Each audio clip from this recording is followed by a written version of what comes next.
welcome to Northern Italy, the twin valleys of Fiemme and Fassa, to be precise, for the 42nd edition of the Marcialonga, fifth event of the Swiss Ski Classic season. Marcialonga translates as the Long March. Well, the weather means the 70-kilometre course has been shortened to 57 kilometres, but it's fair to say it's still no walk in the park as we look at the elite athletes about to get underway. It's chilly at the start, and it's not that warm where we are at the finish as well. Let me introduce our co-commentator, Jesper Jonsson, the Swedish ski coach. Jesper, it's been a lot of work getting this ready, but the organisers have done very well, and we're ready for a fast and good race. Yes, we have an artificial track of 57k, so they have done an enormous work with the snow. We have had some fresh snow the latest day, but most of it disappeared when the sun was up yesterday. Today a little bit cloudy, but it will be good conditions for the skier. Yeah, we were expecting -12. It's not that bad, but it's still a little bit chilly. Icy on the tracks. They've managed 100,000 cubic meters of artificial snow blown onto the track thanks to volunteers and the civil defence units in this area, a bit like 2007. And Jesper, you were saying, a bit like 2007, you expect a very fast race. In fact, yesterday you were bold to say to me a time prediction here. Yeah, 2007 we had the same start position here in Masin instead of Moena, where the ordinary start is. And that year, 2007, Jari Arlin, the Swede, won in 2:07. And maybe if they together work hard in the pack, it could be a time under 2 hours. But I think 2:05, 2:10. Let's have a look at how it's standing at the moment. Øystein Pettersen from Modern Ada Pedersen and Anders Auckland, all Norwegian of course for the men. Katarina Smutner of Austria ahead of Serena Bona, the Swiss miss, so to speak. And then Masiko Ashida from Team United Bakeries has made such an impact on this championship. Then Petter Eliasson, Øystein Pettersen and Andres Nygaard contesting the sprint competition. Team United Bakeries had a very good weekend in Switzerland. They're ahead of Team Coop, and then Team Santander are third. It's Anders Holst after the unfortunate Billenpola for the youth, after Billenpola took a wrong turn in Switzerland and lost the lead of the race. And with the women, well, Tuva Tofdal Steva is not here. She's at the Norwegian Championship, so very possibly a change there with the pink bib for the women. Yes, and interesting to see if Petter Eliasson is at the start, because yesterday the team members said that he was a little bit unsure of starting. So we'll see. He maybe are a little bit too sick. Well, it's not just the elite athletes, of course. It's 7,700 athletes here. A bit like, if you're into running, of course, the half marathons like the Great North Run in England and other places. Elite athletes, yes, but everyone gets to have a go. And driving down from where I was staying in Bellomonte, everyone up early, buses crammed full of people and skis. And yeah, they've had to change their arrangements. They've got bussed up, as you said, to the start. The start now in Matsin, not Moena, and so we lose that 13 kilometres of climb, which is a real shame, but better to have the race as it is than no race at all. And so it'll be a really, we'll see the map in a minute, but it'll be a real bun fight up to the first sprint. -6, the weather conditions. It's not too windy, that'll be good. It's mostly downhill. It'll be a fast race. It'll be on icy tracks, and lots to talk about through some beautiful scenery, including, of course, going through what one athlete called in the press conference some beautiful little cities. Not quite that big, but things like Predazzo, straight through the middle of Predazzo. It's a really picturesque race, and of course a really good finish in Cavallese, where we are seated looking at the finish line, but that is in just a few minutes' time. There's the leader. Our leader, Øystein Pedersen. He's such a character, isn't he? Yeah, he was ruling the press conference last day, and he's a funny guy, but he also a good athlete and done enormous work this summer to convert from traditional skiing to this long-distance marathon skiing. 7,700 skiers are on the list of today, and we will start them together with the elite, some of them, and then mostly with 5 minutes between in groups. Yes, the elite women starting at the same time as the elite men. That's unusual. What we've been used to is half an hour difference or quarter of an hour difference. A lot of discussion about that in the press conference, so I'm sure we'll get back to that. But saying it will be difficult perhaps for the women. Some women not liking it at all, just saying it will be difficult to know where you are in the race. Perhaps the nutritionist might give you an idea on the way around. But conversely, it might be that you manage to pick yourself onto a fast group of men skiing and pick up your speed. So, you know, we'll see how it goes. This is where we are, northern Italy, in and amongst the Dolomites.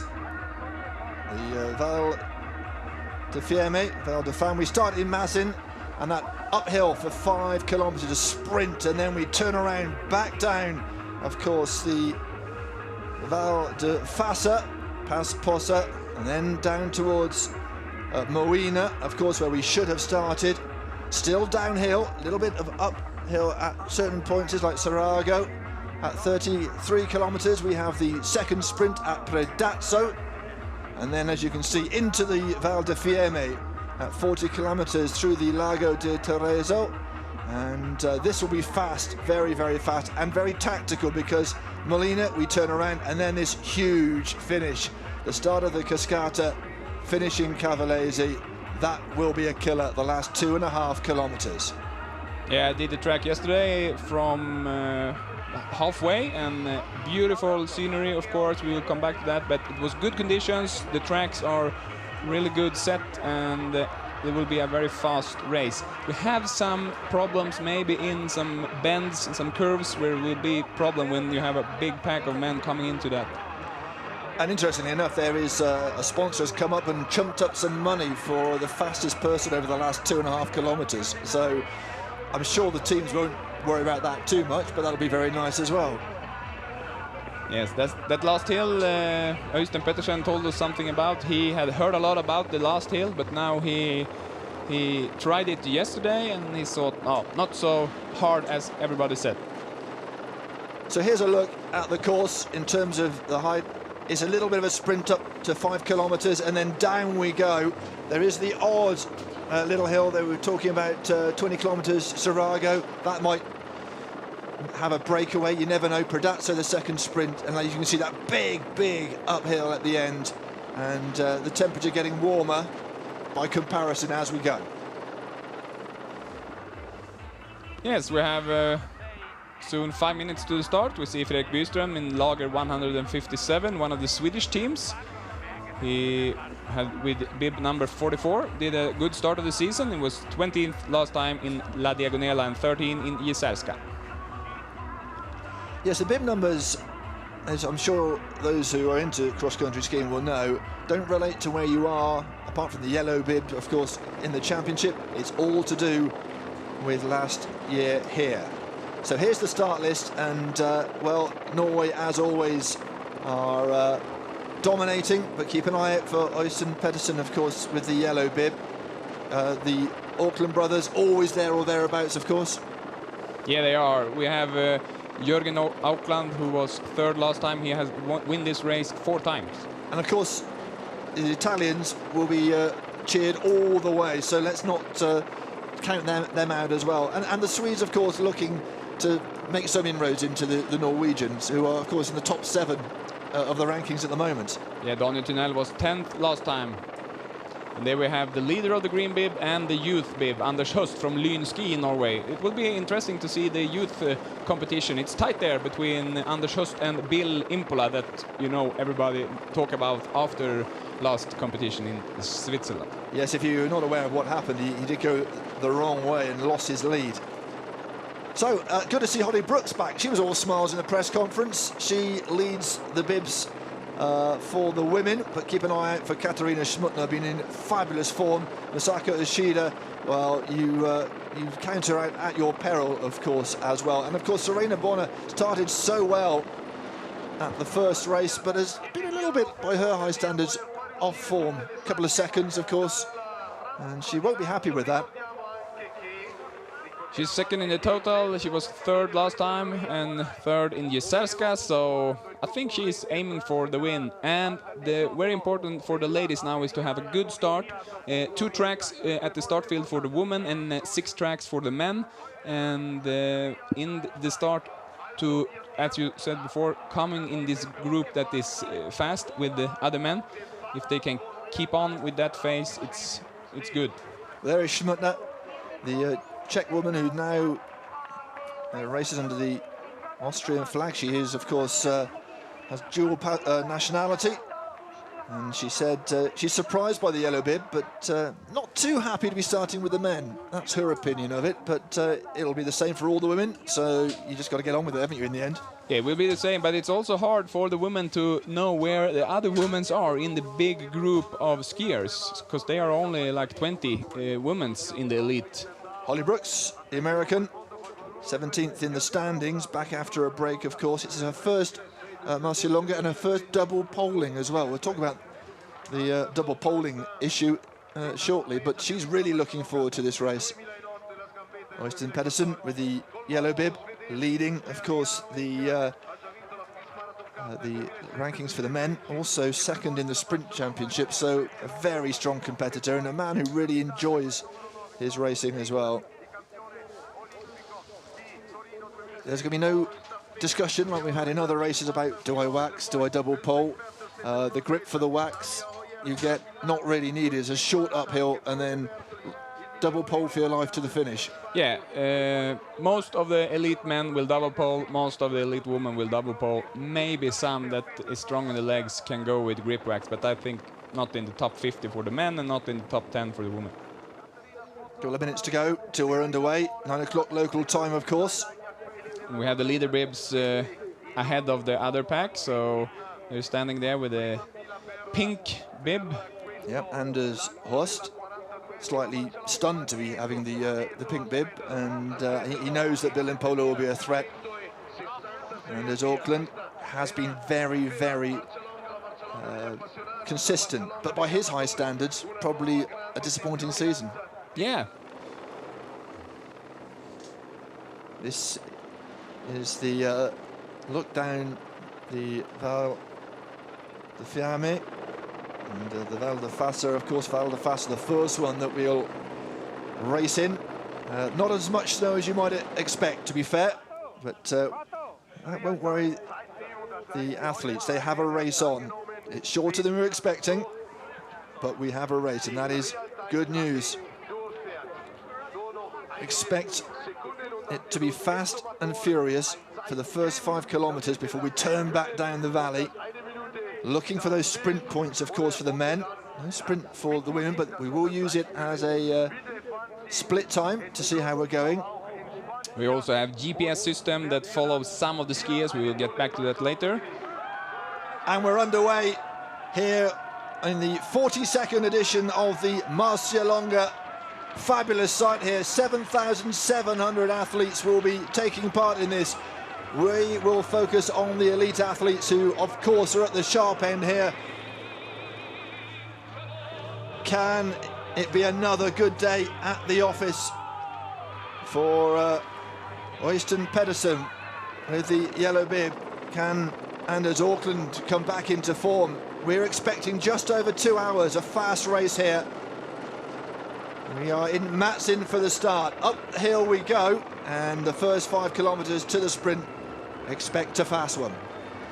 Yes, as I said before, it's very important now for both the men and the women, but especially for the women to have a good position in this start field with the men, and for the men to have a rather good position because it's tight, only 2 tracks when we're coming down the valley. Well, you can see Øystein Pedersen. Next to him is Jürgen Auckland, the pink bib there, of course, as well as leader of the youth. Anders Horst is not far away, and then Anders Auckland wearing 5 just behind his brother.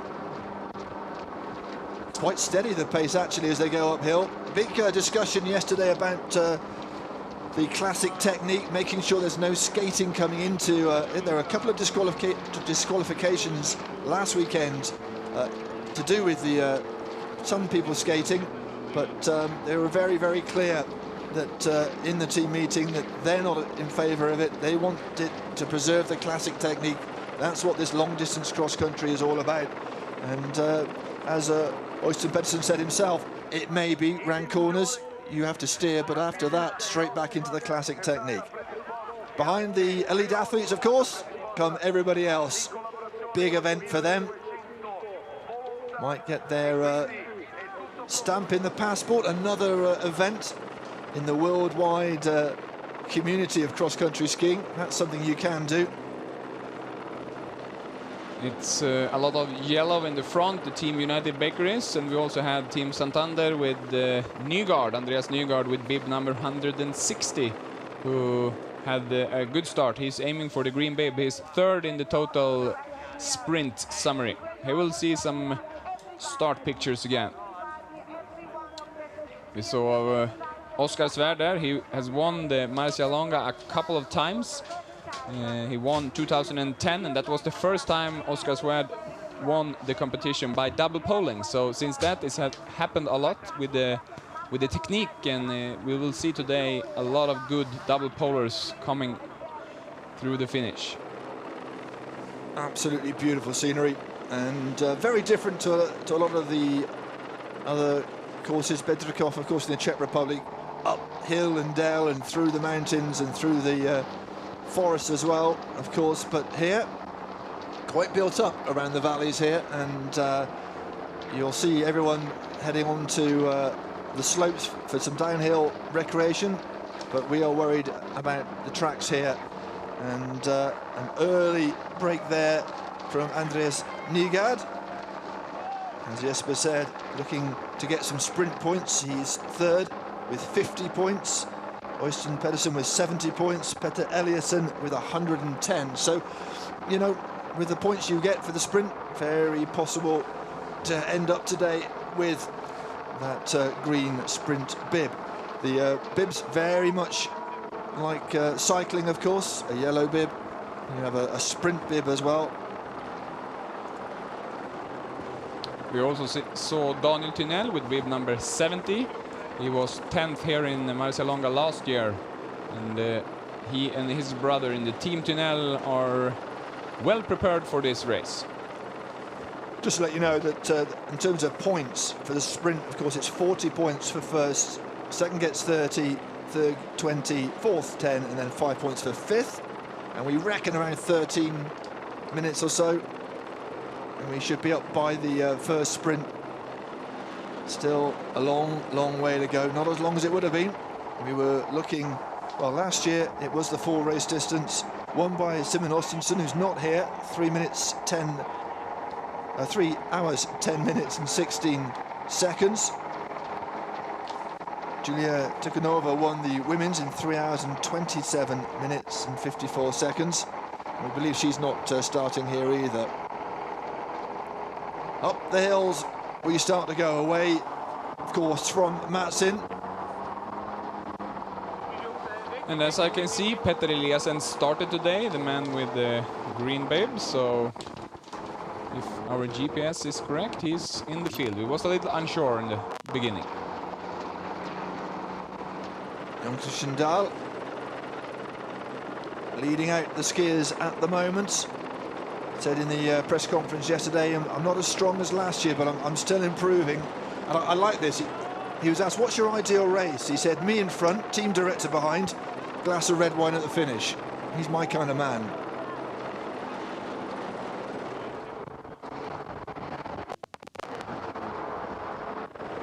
As you can see, struggling with snow in this part of the world. They're up at around 1,400 meters. That's the highest point when we get to Canesi.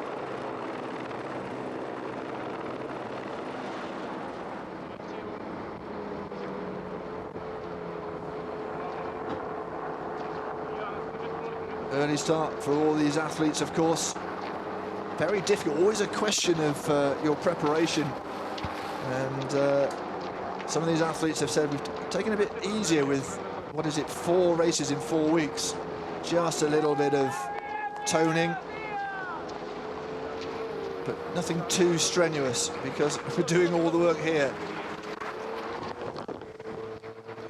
The bib with the red bib there is the FIS Marathon Cup leader, and that I think it is the France Benoit Chavet. I'm a little bit unsure about that. And that's bib 75. Through the Val de Fassa, and we continue to go. Heading north, just for a few kilometers, 5 kilometers or so. Let's have a look. There we are, as you can see, heading up towards Canesi, that sprint. The men and women just starting to split, as you'd expect, of course. They started at the same time here, which is not normal, really. Halfway through this season, of course, in the Swiss Ski Classics. A collection, of course, a season of all the best races in each country. 54 kilometers to go, just under 8 minutes on the clock, and it's still John Christian Dahl in the lead. They've done really well to get this snow down.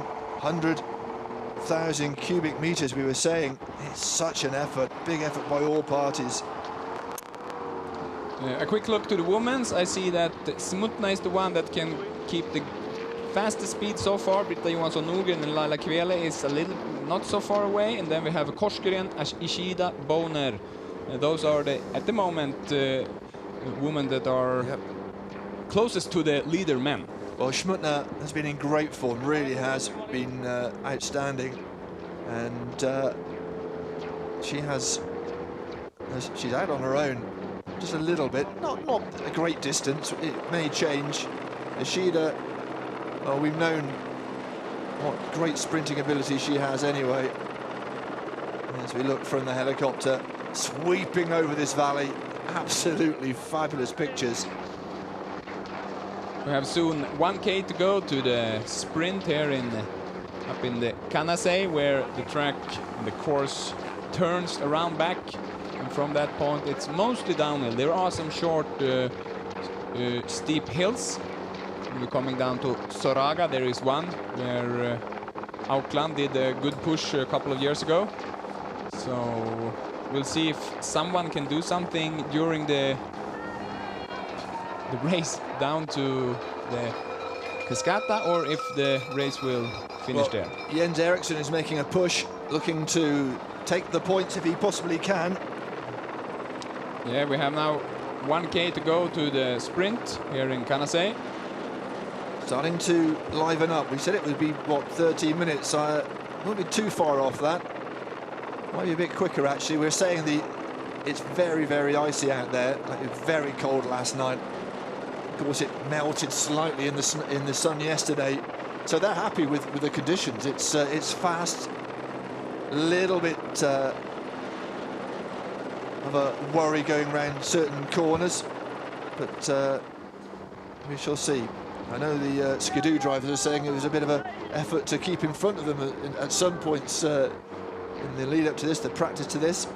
The report from the start was the elite will have no problem with the surface, but some other skiers from behind, it could be like sugar in the snow, because it's not that cold that we thought. So coming for the sprint, bib number 14, Sami Jaujärvi, haven't spoken about him, the Finnish traditional skier, now back in Team Coop. And he's maybe aiming for the 40 points. Jaujärvi was a very good classic skier. He won Olympic gold in the team sprint in Sochi. It is John Christian Dahl, though, the current leader. Now the afterburners are put on. Look at the extra effort. Now they're very close here. This is the last... Yeah, last few hundred meters, and it's going to be very close. 160 is Andres Nygaard as they come through the built-up area here, and we are awaiting the arrival. There's the sprint.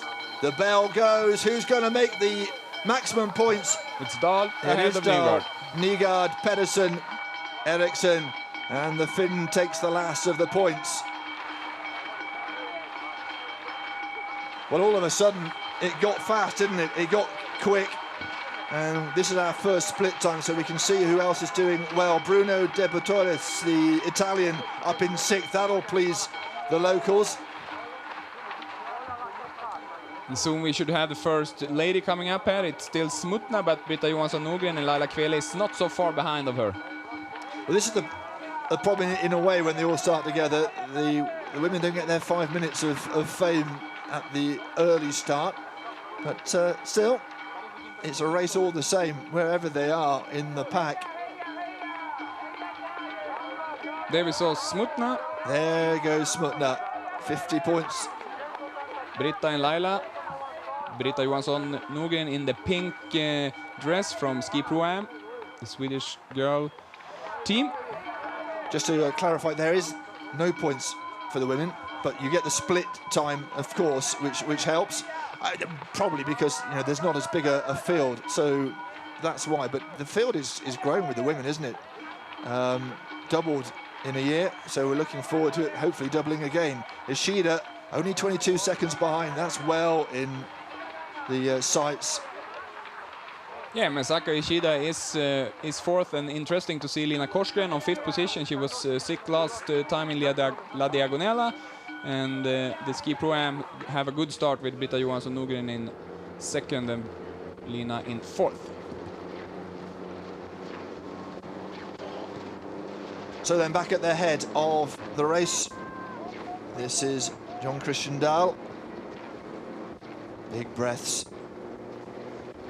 The leading group, and on that far side you can see Jerry Arlin of Sweden, bib number 8. 52 kilometers to go. Jari Arlin has 3 wins in Marcialonga. He won 2007 on the same track, the shortened one. We talked about that earlier, on 2 hours 7 minutes. And Jari Arlin is a strong guy, but he hasn't had that good start of the season. Well, he's looking pretty tidy there, as you can see. Start to make that descent now all the way down the Fassa Valley, the Val de Fassa. And it'll start to speed up a little bit for the leading group. The followers still making up to that first split time. Interesting, in the ladies we have Smutna, Johansson, Nordgren and Kvele. They are like together, the 4 seconds between them. They will see each other. And then we have Masako Ishida, Lina Korsgren and Serena Bonner. They are 22, 23 and 27 seconds behind of Smutna. I think they also see each other. So far we haven't seen any problems for the skier, and everything went well up to the first sprint after 5K. Jon Christian Dahl was the quickest man.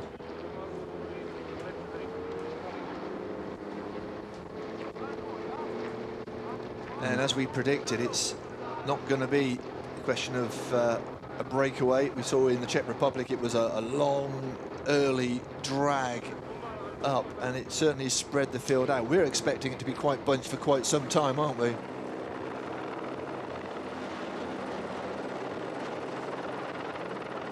"15 minutes of this race to go."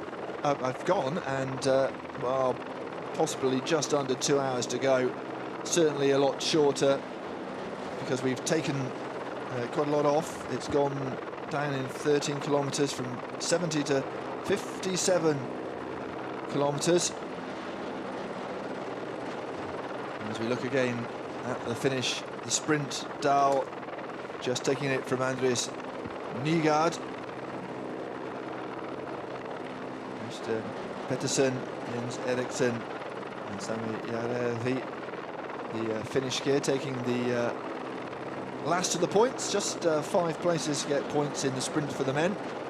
And for some men, the sprint is what they're looking to get at the end of the season. Don't feel they can finish on top in the championship. Starting to spread out a little bit now. Just behind this leading group.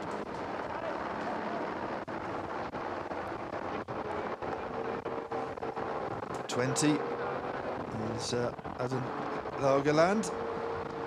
13, Christoph Callison.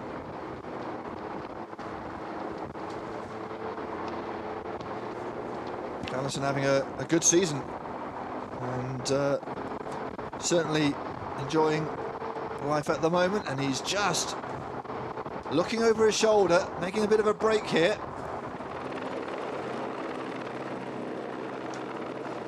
And if looking to the sprint standings, we now have still Petter Eliasen in the lead with 110 points, and Øystein Pettersen is still second. And heading early days, but that's how they're standing at the moment after 4.6 kilometres. It'll change, that's for sure. Anders Auckland down in 15th, but and Oscar Svard, team director, of course, as well as a racer. He said he's just getting back to something approaching what he's enjoying his skiing now, being a little bit off the boil.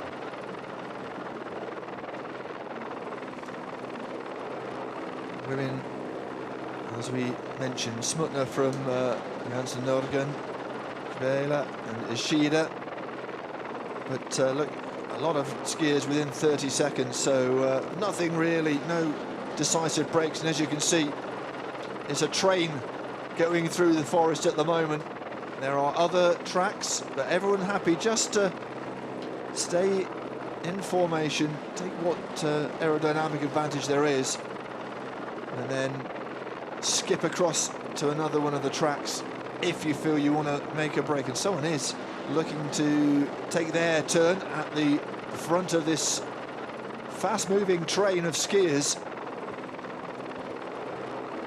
As you can see, lack of snow on the trees, even at this high altitude, and we are coming down the valley now, heading from, well, we just over 1,400 metres at the top when the sprint concluded at Canazze.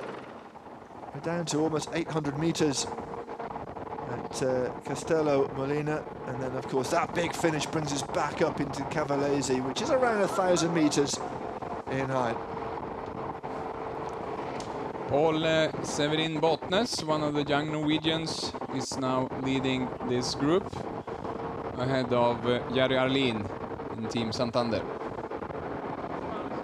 The Norwegians so strong, and their young skiers coming through all the time. It was alluded to in the press conference, the fact that you know, they expect some youngsters the next year or two to take over the mantle from all the skiers who are doing so well.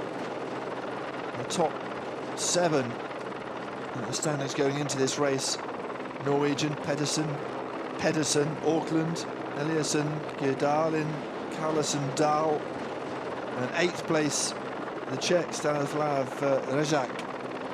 So that's how dominant they are. And Bruno Debutalis, the Italian, 9th in the standings, and he's doing pretty well here as well. He was in 6th as they went through that split after the first sprint.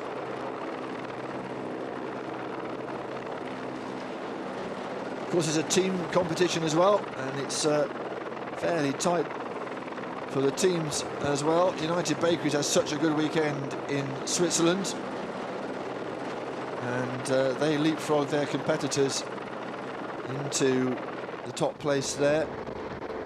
I must take back what I said about Brotnes. He's actually born 1974. He's from Tromsø, the bib number 105, so it's not that young anymore. Not that young. Still younger than me, though. I hate to say it.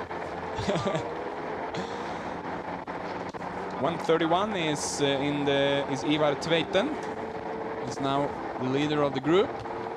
It's interesting, isn't it? Because we were saying how in some races, especially when they have a less icy conditions and uphill to begin with, you wouldn't be seeing these names at the front, certainly after 20 minutes. But what it has done is give everybody a chance perhaps to stay with the leading group. What you suspect is the fun and games will start round about the Lago di Teresa, where it's very flat, it's still going downhill, but you know what's coming next. He knows what's coming next. He's thinking, what's all this noise? Yeah, it's a particular special noise when you go skiing with a big group. It's the poles, it's the skis, and yeah, it's a pretty nice sound when you're coming down the valley. And it's interesting, we've had discussions in previous races about waxing. Of course, people who aren't aware of this or perhaps new to the sport, you can double pole, which is what these people are doing here. As you can see, all the effort through the poles, no real grip on, they are waxed, but no real grip on the skis. Oh, that's probably what he was barking at. Well, interested, another interested spectator. Anyway, back to the skis. Obviously, if you're going uphill, there's a lot of uphills, and it's not quite as icy. You look to put grip wax on, a lot of people will do. And if you're a double poling specialist, you'll just try and hang on and wait for your moment. But here, even those who aren't double polers are giving it a go, because this, Jesper, is the course to do it, if there's any course.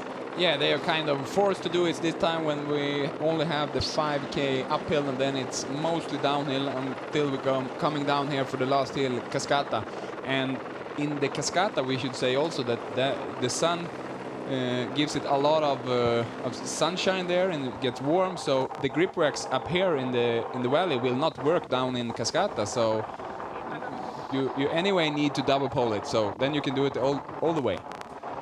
This is not the only race this weekend, of course. We've had the marcialonga light, just 33 kilometres, just 33 kilometres. I think that's more or less what you did yesterday. But also a youth race, that's actually just coming through the finish at the moment, which is nice that they get their moment, their picture taken coming through this fabulously framed finish with the mountains, the Dolomites behind. And these athletes, well, they've got some distance before that happens. But still the same group, trading blows, Laugerland, and just in front of him is Marcus Bader coming through, opening up a little bit here. Tracks are there most of the time. There's a few areas where there are no tracks, but nothing too concerning, really. No, they're very good conditions, and will be no problems for the skiers. There are some parts when we're coming close to Moena, the ordinary start position. There are some tight curves down there. Now, we just passed Massin again, the start field on the right side of the river, looking from the heli. Now we are on the left side, going downstreams, and next village will be Possa after like 14 k's. Smutner just ahead still from Johansson Norgen, but only just. Some lovely villages here, absolutely fabulous part of the world. Yeah, it's interesting to look at the ladies. Smutna, as you said, still ahead of Johansson and Kveli. And we have Ishida on 4th, Korsgren on 5th, and Bonner on 6th. Those are the girls we know about that have the GPS, but most of the top ladies has their own GPS this time. Yes, Pozza, another one of the beautiful places we're going to go through. There is a tower on a hill, which is the most famous landmark, I am told, in Pozza. And of course, the river runs through it as well, the river Avisio.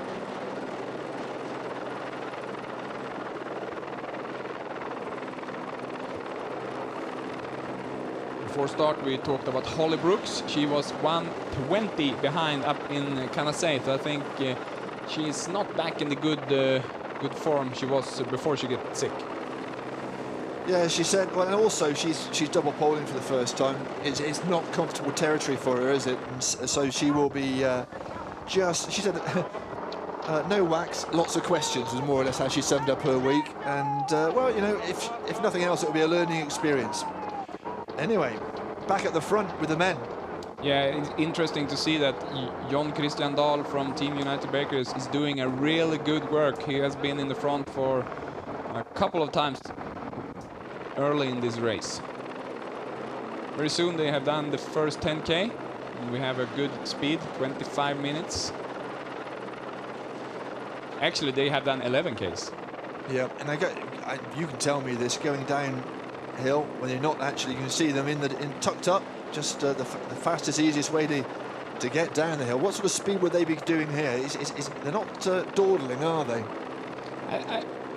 I cannot say exactly the speed, but I should presume somewhere around 30 kilometers per hour when they're going in this easy downhills, double poling, and of course in the steeper downhills where they tightened together and standing just gliding, they are up in speeds about 40 or 50 k's per hour. You're in miles per hour, aren't you, in Britain? We're happy to convert. It's not a problem. Okay, thanks. Here we have the Czech Stanislav Rezak. He was 7th last year in Marcialonga. He did a good race in La Diagonela. He was 12th there, 8th in the total ski classics. And he's the first non-Norwegian in the ranking, so he'll be hoping to do well. Been racing for a long, long time.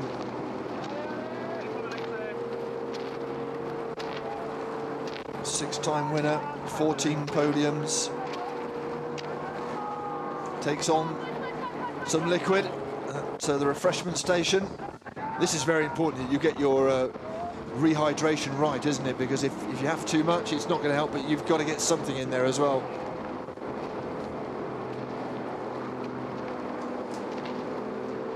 And if we're looking to the total standings in the women, it's still Smutna, of course, in the total lead. There you have the speed, actually, 30 k's per hour. You got it right on the nose. Good guessing. What I was saying was that Smutna is, yeah, it's half a minute now ahead of Bonner. So that's pretty interesting. It's a gap of 27 or 26 seconds between the leader in the women, Smutna, and Bonner, who is 6th. There's a group of three, isn't there? Smutna, Johansson, Norgan, and Cavelli, and then Ishida and Bonner struggling to keep up, which is perhaps a changing of the guard. Who knows?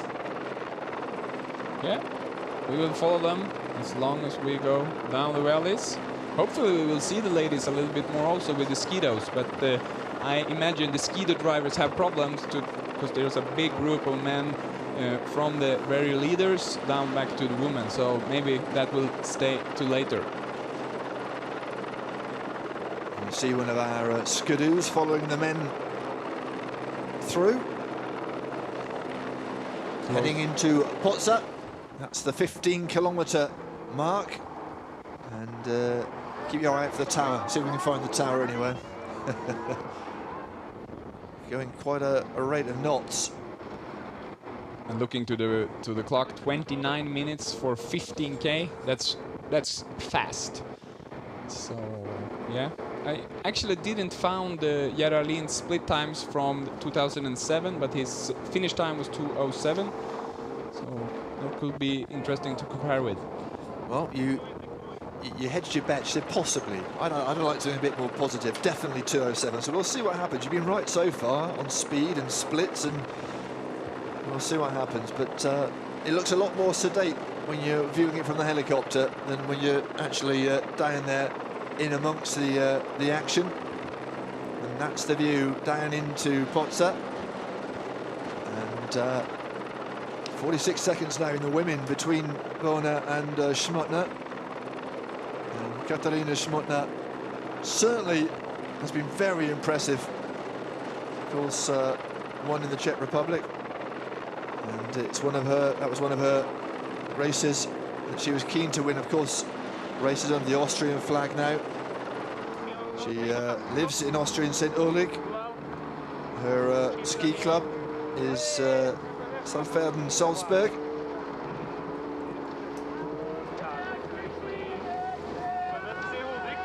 The next sprint for the green bib is in Predazzo.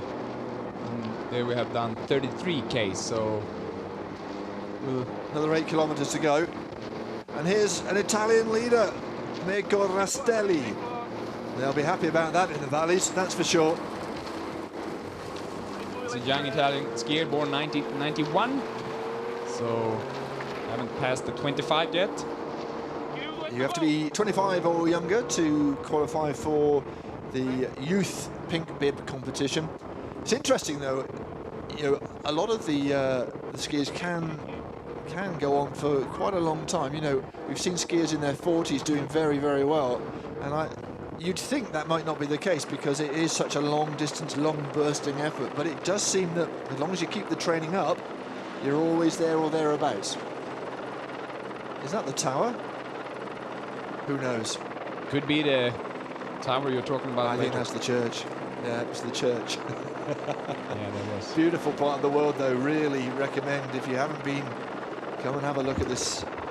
I mean, I'm new to the Dolomites. I have to admit, I arrived in darkness at night time. You kind of worked out there was mountains all around, but come daybreak, oh my word. And that's the way it looks at the moment, heading down towards that 20-kilometre mark. And look at this, in through. Yeah, I think they will have some beer and wine in that tent, don't you?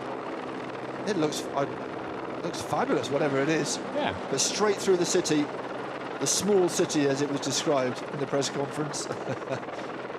And it's narrow tracks and a lot of sharp bends through the villages. Could be problems if you are a little bit behind in the big group.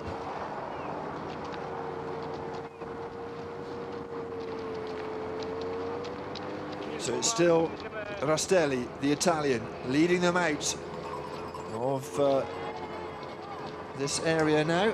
Pozza. No pizza for them in Pozza. Past that church with the tower. And good to see the locals out. 9:30 in a brisk, chilly Sunday morning here in northern Italy. The Czech skier Stanislav Rezak resumes at the front of the pack here. You can see where they've had to fill in snow here. And here we have a view back in the pack and see that there's probably 200-300 skiers still together.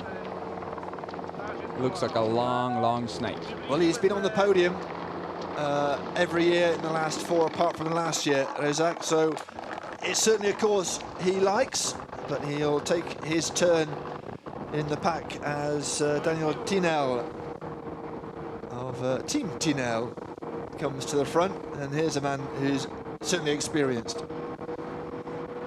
It was really nice to see their service bus at the stadium in Lago yesterday. It's a big van. They had the biggest waxing van for only 2 skiers. So yeah, they have a good service. I talked to one of the leaders in the Team Tunnel, the mother, Birgitta Tunnel. They are 3 teams doing the feeding stations, 3 teams together, so they take every 4 or 5k they have drinking. So that's mostly how it is in the teams, drinking every 5k. So that will be a couple of times you have your drinks. And it's interesting, isn't it, with lots of different sports teams. We have obviously the top, like United Bakeries, Coop and that, but we have some further down which are just dedicated, for example, to Czech skiers. There's another team that only has youth skiers. So the teams, partly it's to do with who's at the top, and it is very tight between Team United Bakeries, Team Coop and Team Santander. But then, you know, you go further down and you look at Atlas, Czech Republic, Timlinski,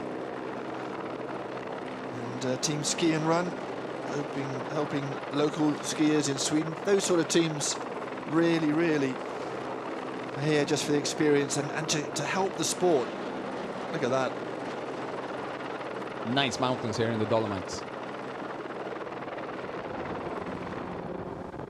35 minutes gone.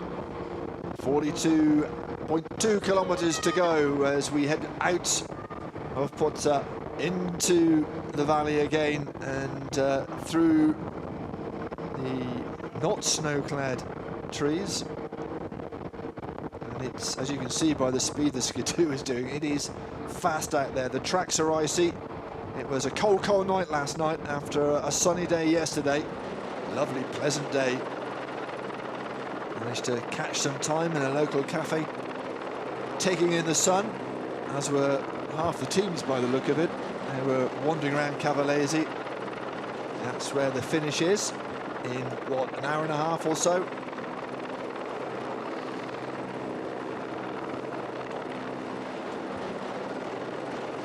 Our yellow bib is somewhere in there, Øystein Pedersen. Øystein is leading the total Ski Classics with 10 points ahead of Morten Eide Pedersen, Team Coop, and Anders Aukland is just 5 points behind of Pedersen, Team Santander Aukland. So you can see there a little touch of the ski pole, the skier in front. Now, for people who aren't aware of that, what are they trying to communicate? The guy in the front takes all the wind, and the guys coming from behind want to keep their speed. Instead of taking the skis out for braking, they push the guy in the front so his speed goes a little bit higher. So they actually helping each other, and also they have their position still in the team, in the pack, because if they brake, the guys from behind can come through. Daniel Tinel still ahead, and just behind him Odin Laugerland, wearing 20 on the bib. 3 is Jürgen Auckland, who has taken a break but looks like he's back up at the sharp end. Just looking for the yellow bib, you can see it about 6 or 7 back of Øystein Pedersen. No sweat at the moment, might as well stay there, like you say, take the aerodynamic advantage. Look at this, Jürgen Auckland, who has won twice, been on the podium last time as well.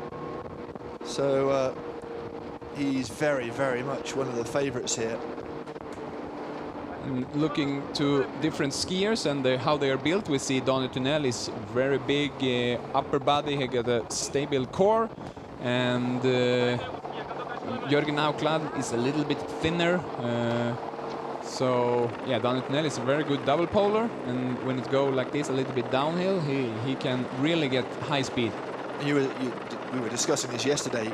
People might think that when you say double poling, it's all about the arms pushing the poles down and doing the work perhaps around the shoulders, but you're saying, as you see here, people, they almost bend down, don't they, as they go through the pole, so the power comes straight through the body, doesn't it, through the core, and so the muscles, if you're a double polar, you know, your upper body, every muscle's being used.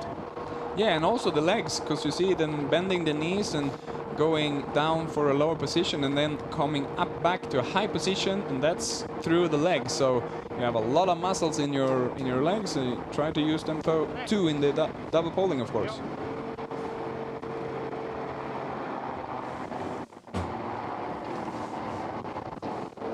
Still a real train of what, 20, 30 skiers. Not all of them with a chance perhaps of taking the lead, but certainly they are there or thereabouts. Interesting in the women's is that Smutna almost is catch with Britta Johansson Nordgren and Laila Kveli. They're not so far behind. It's around just some 5-6 seconds. And now they are in the town where I started yesterday, my journey down, Suraga, and it's very soon coming some little climb. Well, we were talking about Suraga. There is a little steep climb. Most of this is downhill until the last 2.5 kilometers, you know, the odd undulation. But it was pointed out that Suraga is a place that if you want to make a break, you could make a break, and perhaps it's going to happen here. Yeah, we'll see. The skiers takes a little advantage here, because after this uphill where they soon are entering, there are some steep downhills, so maybe he wants to have an advantage of the skiers. 40 minutes gone. Heading on and on towards the second sprint, of course, in Predazzo at 33 kilometers. This race is going at a lick, it has to be said. Here you see the skiers down at the river, and then we'll go up to the village. So here is that climb. Good push now from Team Santander. It's Jürgen Aukland and Jerry Arlin, and behind them is Anders Aukland. 3 guys from same team up in the front of the pack. Interesting to see. It's all about tactics, isn't it? They would have talked about this in their team meeting. This is where the effort comes in. Can they make a bit of a gap, make a difference here? Hard work from Jürgen Auckland at the front. And what's happened now is in the very back of this big pack, there will be guys that cannot manage this speed. I think the elite guys, the top 20 will make it, but the guys behind will have problems in this hill. And interesting to see later what happens when they are coming in this hill too. Well, this is where the classic technique really is a tricky one. You're desperate to have a skate up here, but you've got to keep going. Not the fastest, just crawling up here, but if you can crawl up here faster than everybody else, Jerry Arlen is hanging on to his coattails, but it's Jürgen Auckland, a man who loves a marcialonga, who is just pulling out a bit of a lead here. And yeah, there's the top of the hill. And that'll be a blessed relief to all of them. They're crawling up to the top, and then the big drop back down again. That was certainly impressive from Team Santander. They want to get back on top of the rankings, of course. They find themselves down in, what is it, 3rd place. And I know the director, Niels Otterstad, said yesterday he was sad about the shorter race. But it is the first race they've got all their skiers in. And they've done a lot of preparation for this, testing the skis, the waxing, and he said also, importantly, having fun. So he liked the weather, he liked the tracks, and obviously his team are liking the race. Yeah, Magnar likes when it's sunny. Yeah, if you're trying to ski in the teeth of a snowstorm, it's not so much fun, and it's not so easy either. So, passing through Suraga, and we have soon a pretty advanced downhill down to Moena. So we'll see if this tactic of the Team Santander was to have a little gap to get safe down there, or if they really want to stay in high speed and keep this gap, because I think the guys behind will catch them very soon. Certainly a statement of intent if they are thinking about the Cascata climb. That's the last 2.5 kilometres. Auckland will take a little breather and slip in behind Jeri Arlen. And as you can see, they are being caught. A little bit of extra effort, though, from the others to catch them up. And the competitors have been stretched a little bit. We'll look to let you know. The Auckland brothers certainly in and amongst. It's Laugaland from Team Liseplan Go who is the 3rd in the tiger dress. Arlen certainly is taking his advantage at the front. We haven't seen much of him. One of the Swedish members of the team.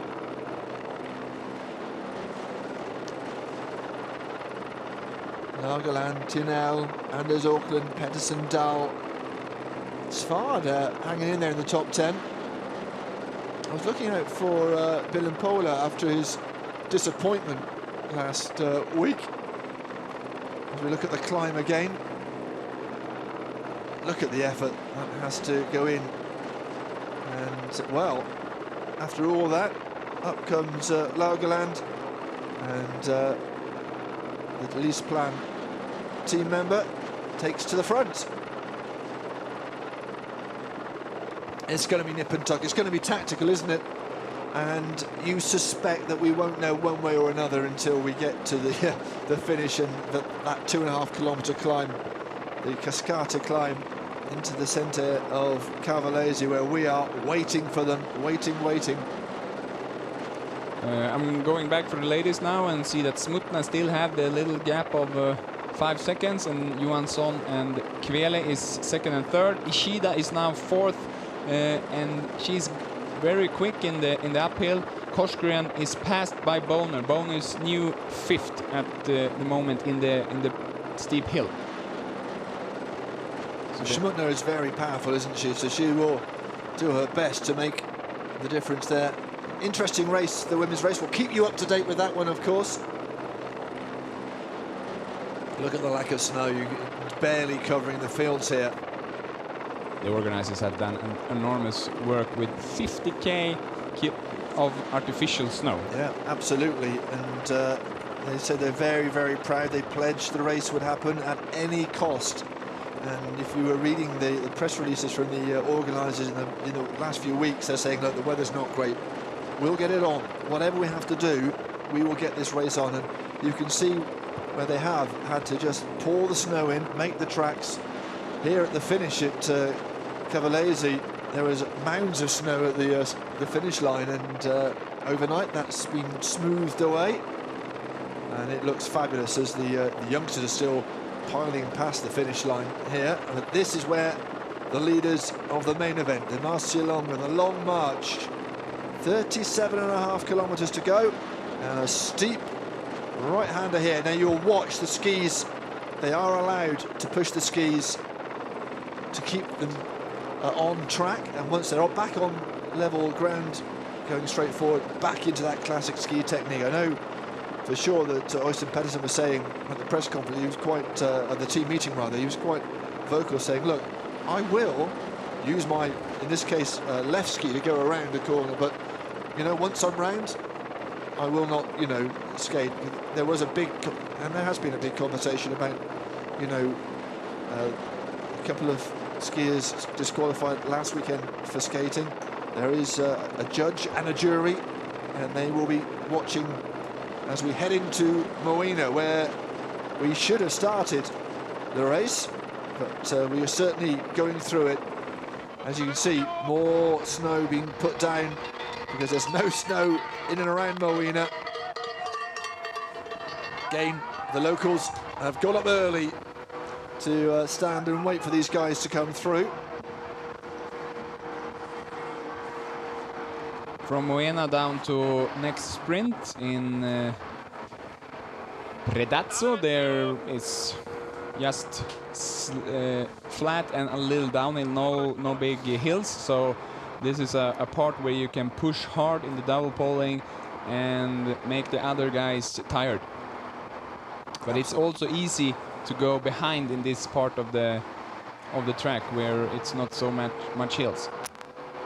Well, it was Dahl, Nygaard, Pedersen, Eriksson and Järvi who took the points first time around. Be interesting to see who makes an effort here. Certainly starting to ramp it up again, aren't they? They have still almost 10 Ks down to Predazzo. Time to take on some more liquid. You kind of think in these temperatures it's still below freezing. The last thing you want is a drink, but they'll be certainly hot and bothered there as Laugaland, his plan man, goes back into the lead. A leading group now of 6. And it looks to me like Øystein Pedersen is just tagged onto the back there. We'll just get confirmation of that. As all these skiers have GPS fitted to them, and just helps organisers and those who are interested to find out what is going on. Oh, and a little moment there, goodness me, from Jere Alin, who almost ended up in the river. Yeah, that bend was a little tricky yesterday too, so hopefully, or I should say, luckily he's not in the river at the moment. Well, it'll certainly be a talking point. He's regrouped. He's in second at the moment. As we head towards that second sprint, Langeland is the man in the lead at the moment, and it looks like Jere Alin not suffered too much on that little mishap. He kept the speed up, kept his composure, and I think he might come and take the lead for a while now. Langeland just taking on some liquid, and behind him is Tinel. We also had Jon Christian Dahl with bib number 2 in the yellow Team United Bakeries dress, and Øystein Pedersen is also, so 2 Team United Bakeries guys is in that group. We have 2 Team Santander guys. It's Jere Alin in the front, and yeah, it's bib number 160, of course, the young Andreas Nygaard, who's now looking forward for the sprint maybe. Could be like this, that Jere Alin now takes a work for Nygaard to have some points in the sprint. It is not so far away now, it's around 5K to the sprint. Well, Nygaard took some points in the first sprint, came second in that. He's third overall going into this weekend in the sprints with 50 points. Well, he's already added another, what, 40 to that. So he'll be happy and may well have the green sprint. Ellison didn't pick up any points. In fact, he's off the pace at the moment. Interesting to see, though, that Øystein Pedersen is in and around, shall we say, at the moment. And who would bet against him just perhaps around the Lago de Terrezo just coming up, coming into contention. Just taking a drink there. Tricky for the people trying to provide them with liquid. They'll dash in, dash back out again. Not upset the tracks, not bump into skiers. Who'd be support staff? And drive like for a lot of the guys doing this service. It's a messy situation. You should be at the right position at the right time, and then back to the car, drive down the valley, next position, and a lot of traffic. So yeah, the traffic's quite. I mean, especially from some of my helicopter shots, you've seen the traffic actually stop to watch the race go down, which doesn't help you if you're trying to get past them.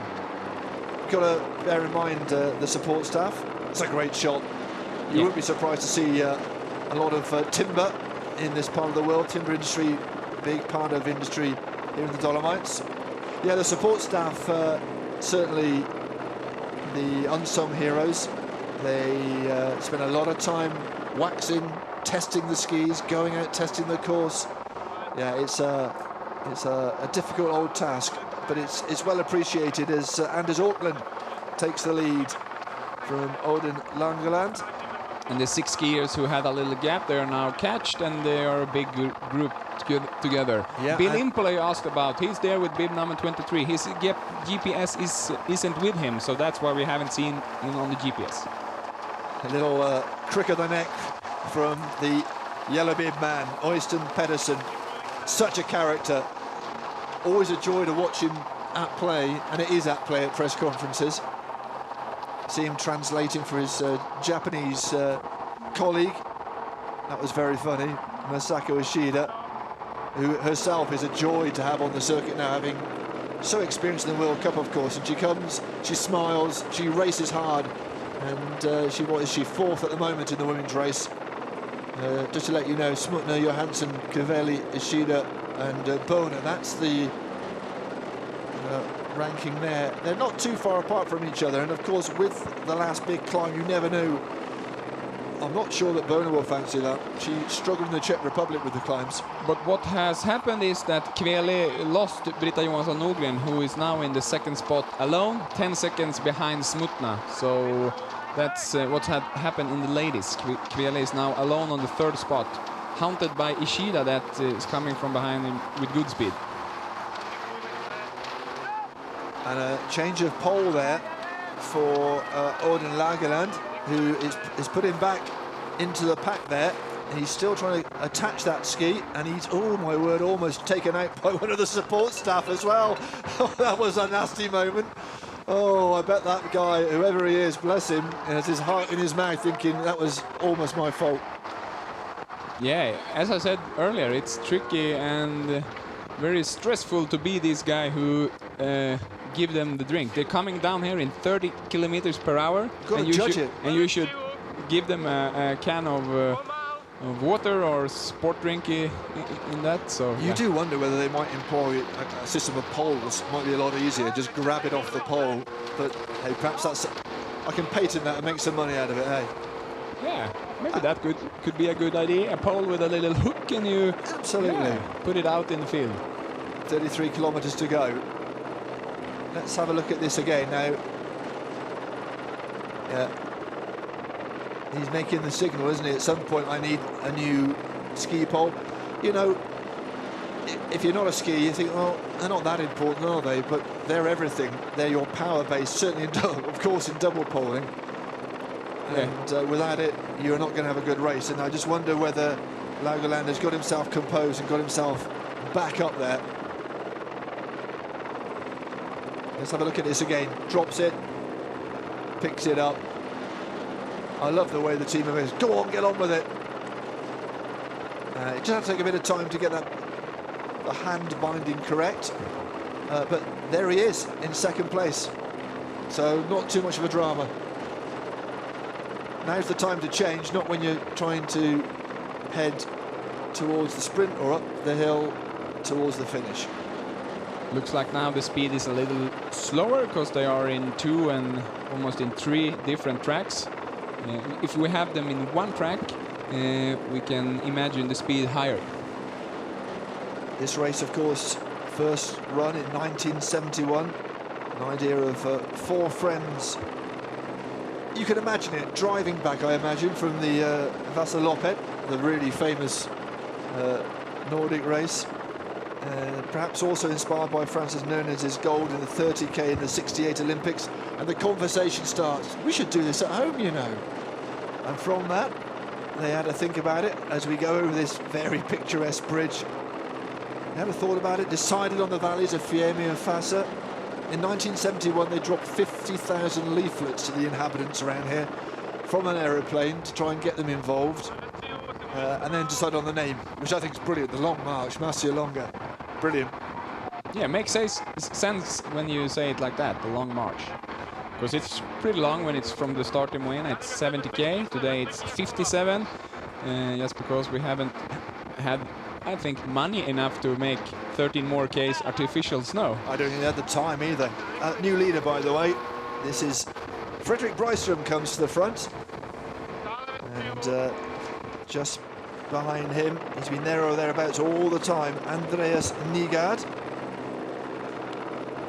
Now we see the ladies. We see Smutna in the lead ahead of Kveli. Between them is Britta Johansson Nogren, and we have Boner in 5th position because Ishida is between Kveli and Boner. Yeah, Fredrik Byström in the lead. He is a Swede that has been in the long distance races for a couple of years now in Team Lager 157, together with Jörgen Brink, one of the Vasalopp winners. Fredrik Byström have had a good start of the season. He was 13 in Jysärska and aiming for top 10 here, of course. Little upwards ski. Have to get those arms moving again. This double poling. Apparently, this race part of a special study on the impact of double poling on muscles, fibres, the heart. And some athletes are being monitored during the race, after the race as well. And apparently the results being presented at the International Congress of Science in Nordic Skiing. That's in Finland in June if you fancy going, Jesper. And if you missed that, don't worry, it's also at the Mountain Sport Health Congress in Italy later on. So there you go. Book your room, book your flights, and find out. It will be fascinating, actually, to find out just how double poling affects the body. I mean, it's a real full-on thing to do 57 Ks doing this. Heading towards the hour mark here. Still a real train of skiers at the front. And anyone's race with just over 31 kilometers to go, which means we only have a couple of kilometers till we get to the second sprint, which, oh, in fact, 1 kilometer is at 32. So here we go, and that's why everything's starting to speed up a little bit into the. It's a lovely look at the ski jumping stadium. Yeah, they have had the junior world champions here in the valley, and then they had the ski jumping here at this position, and also the office of the Marcialonga race is situated in the bottom of this hill. Of course, the Universiade was in this area a couple of years ago.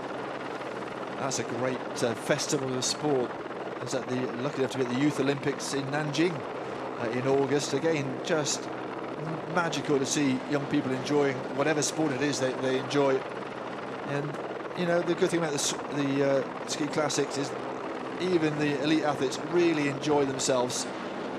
A bit more serious at the sharp end, of course, and it will get serious in a minute as we head towards that sprint. Hour gone in this race. Still anybody's race. No one's made a break. We don't really expect it to happen until the climb, as they come flying towards the finish here in Cavallese. I'm sitting and thinking about the finish time. They have 27 Ks to do in 1 hour if they should make it under 2 hours. It's not impossible, but it will be hard. 1,500 meters to go until the second sprint is decided. Very narrow, not a lot of room for maneuver here, but very fast. And the snowmobile takes a little gap here to be ready for some new downhills. But there are some tricky curves again here going down to Predazzo. Auckland, Callison, Arlin at the moment as they head towards this next sprint. But it could be, and the sprint specialist can just come from nowhere. Yeah, we saw Andreas Nygaard and Team Santander was really long in the front before the first sprint, and he was up and not so far away from here too. As a great sport, ski jumping, I have had the pleasure of commentating with Eddie the Eagle Edwards, and we went to the top of a ski jump in Kazakhstan, and I'm clinging on, getting a bit of vertigo, thinking, why would you do this? And Eddie, who was way past his prime, was going, I wish I could get some skis on, get off and get going. So it's a very special sort of person who does that, I think. Certainly a very special British sort of person where there's no culture of doing it at all. So right now they're passing the official office for the Marcialonga race. It's situated here at the ski jumping area. Less than 30 k's to go now.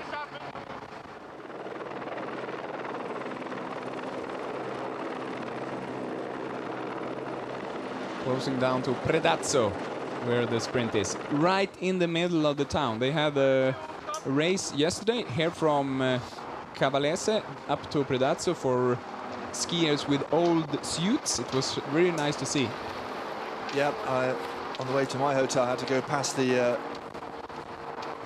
course straight through the middle of Predazzo. There's a diversion around there now, and just a white ribbon of snow put through the centre of Predazzo.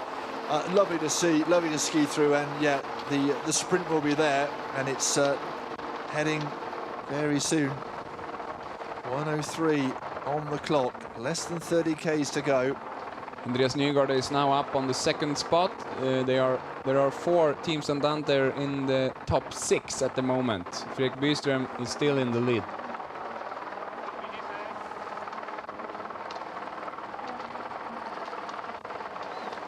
And we should say also that all of the guys doesn't have the GPS, so we know. I don't think Nygaard has it. Byström Nygaard. Yeah, Byström Nygaard. Nygaard, of course, well, he's always there or thereabouts. He always appears before a sprint, of course, and that's why he is in the top 3. He's third in the green bib.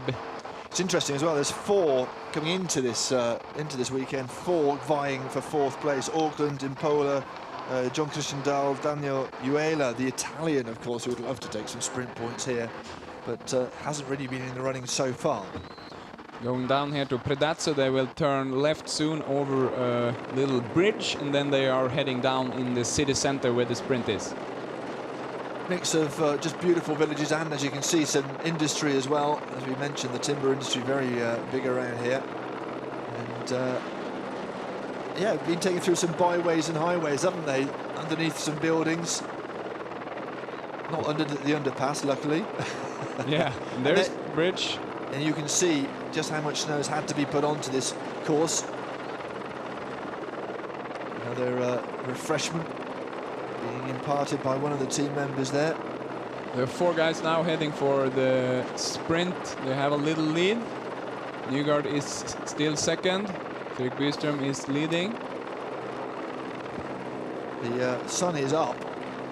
It's certainly shining in Cavallese at the finish as we wait for them, but it's not quite gone over the mountains, the Dolomite Mountains into Predazzo. Maybe a bit of cloud around as well, who knows. This is Predazzo, the largest community, commune in the area. It's also a lovely little town, it has to be said. Now they're pushing. We have a Team Coop member. No, it's Team United Bakers. It was yellow, it wasn't white. Could it be Jon Christian Dahl that is aiming for some nice points? I think we can see Øystein Pedersen with the yellow bib as well, there or thereabouts. Through Predazzo we go. From the helicopter, we can see them accelerating as we head towards the sprint. Well, perhaps an hour to go. Possibly less than an hour. We'll have to wait and see. I think now Andreas Nygaard makes a push. He's side by side by his team member. Yes, and Pulsa Pettersen is third with the yellow bib. Could it be Auckland who is fourth? Here we go. Let's have a look who's going to take these points. The sprint, the second sprint is on its way. There's a great crowd here in the centre of Predazzo. It's a really good sprint, and it's again Nygaard who takes the 4 points. He really times it perfectly. And it was Jens Eriksson who took 30 points. Pettersen, Byström and Valerio Leccardi, so something for the Swiss to cheer about. And what happened now is that Andreas Nygaard is the new green bib holder, actually, with 120 points, if I calculated right. He's ahead of Eliasen now. But Edison's not been at the races today, has he? So I think you're probably right. Let's have a look again. Good to see Pettersen taking some points, though. So he came through in third. So he'll have some points as well. So he'll be there or thereabouts, but I think probably not enough. Yeah, he's on 20 more, so he's 110. So he will be on the same point that Eliasson. So it will be Nygaard with the green bib by 10 points. Very tight, very close. But Nygaard just pops up a kilometre behind away, and away he goes. And now we're starting to exit Predazzo, and Predazzo, of course, is the junction between the two valleys, the Fassa, the Fiemme as well, and so we're heading towards the sharp end of this race, if you like. Still downhill, in fact, a little bit of a climb between Ziano and Pancia, but not much, and we just keep going through Lago di Teresa rather, which is apparently a prehistoric lake. It's not a lake anymore. The ski stadium, of course, is there, and it's seen the World Championships. I think some of the Universiade was there as well. But yeah, a real mecca for winter sports. And after the sprint, Byström comes to the front again. Yeah, Fredrik Byström got some good powers. So at the moment, Nygaard, Eriksson, Pettersen and Byström. That's as we went through that second sprint. And then Leccardi and Auckland. The Swedes not having the greatest of days. Yeah, but all these guys are still in the big group. They're just 13 seconds behind. We can see the seconds. Well, Rejak as well has been out the front. Depotois as well. Then there's a big gap between 42nd and 43rd. What, 45 seconds or so. So it is a big group, a group of 40. Not all of those are going to have the chance to win. You're looking at the top 10. And here's the look at the sprint as well. So Nygaard with 40, Eriksson and Pettersen bringing up the rear, so to speak. And Nygaard tucked in in second rather. And as predicted, good maths there from my co-commentator. Nygaard ahead by 10 points. Fredrik Byström looks having a good day today. He's making some drink there when we're passing under the main road. A little sign from Byström. Not quite sure what that was. Crossed his arms. It's surely a message to somebody. And now a little sprint, a sprint from Laugaland. He's gone ahead of Byström, and perhaps he feels now is the time to try and take on everybody. Yeah, we have 22 Ks to finish from that point under that bridge. And Laugaland hits the pedal. Nygaard can follow Byström, and also Jens Eriksson in fourth can follow.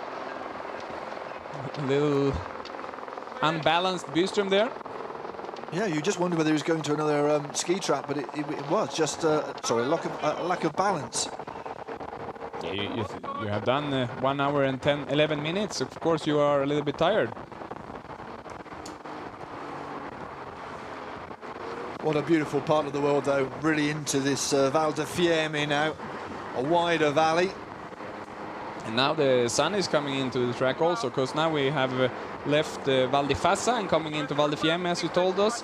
And the sun is more intense here, so maybe the snow conditions can change a little bit, and guys with who have good skis before could now come back, and the guys with the new other waxing and structures will come in front. Even though we're not talking about grip wax or kick wax, that's not an issue here, but waxing still is, of course, and we saw that in the Jezerska Pedersatka when Morten Eder Pedersen beat Petter Eliasson, and in the end he almost just sat there and waited for his skis to do the work because his skis seemed to be working so much better. So as we were talking before about the technicians, they have a big part to play in winning a race. Yeah, it is, and also the ski itself is very important this time. The structure of the ski, how the ski is built, and when we have a world champion year, this year it's in Falun, later in February, the producers of skis, they make new skis before the world champs, so yeah, someone maybe have found something good. And what's happening in the ladies is that Smutna and Britta Johansson Nogren now are together, and we have them both in Predazzo. I think we can see them now. Here is Britta Johansson Nogren, now the new leader. That's interesting. Britta Johansson Nogren, the Swedish cross-country skier that is in Ski Pro-Am. Good part from Britta Johansson Nogren now from Moena down here to Predazzo where she has catched Smutna. They are together, and they of course know it at this time. Well, Johansson Nogren fourth overall. She's third in the rankings that of course came to the last 2 years, so she's a very impressive athlete anyway, and she's showing it there, taking on Smutna. Look at that, just heading away from the men and just taking the sprint points from the split time rather from the yellow bib leader, and they're still coming. Let's see who that is. Is that Laila Kveli? Absolutely coming through. No points for the women, but certainly we get an idea of where they are. Kveli, Ishida, well, 48 seconds, certainly a decisive move from the top two, and coming in just under the timer there is Melina. Yeah, Melina is new fifth. We have missed her on the GPS, and here is Boner, I think, coming in with 196. Yeah, that's Boner sixth. So Melina have done a good work. We haven't seen her on the GPS, so she's now fifth. It's interesting, Boner's form. She started off so well, of course, in the first race in La Scagambeda, the other Italian race, of course. She won that at a canter.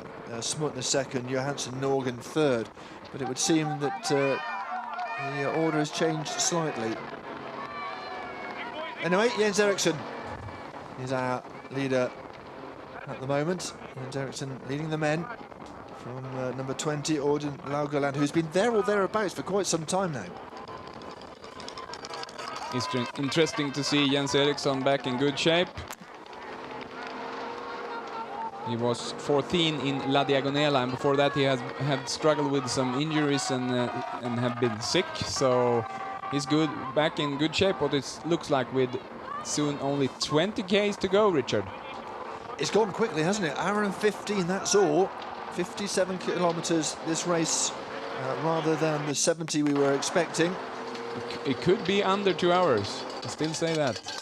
45 minutes in 20K isn't impossible for these strong guys. That's 22 minutes per 10K. Of course, we have the very steep hill in the end, but we have a lot of downhill going there. Absolutely, and you wouldn't bet your house on any of these just yet, would you, until we get there.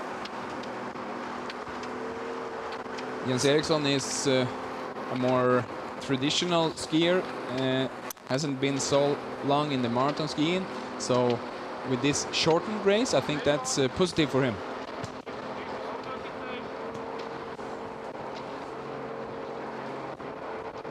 Took on some water there. Just a little worried behind him. I think Lagerlöf thought, I might have to get out of the way here.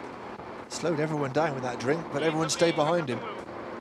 And in the ladies, we have Kosker now on 7th, and Aurélie de Bauduc, the girl is 8th. They are 2:16 to 17 behind of Britta Johansson Nogren, who is the leader in the women's race, just on the same second as Smutna.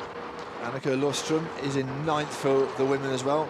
She said she's been sick through the first half of the season, but she likes double poling. It is what she does, so this should suit her. So we'll see. Third last season, perhaps she'll make a run in the last few kilometres here. Just under 20 kilometres to go, hour and quarter gone, and this is what we are skiing through. Fabulous, fabulous countryside.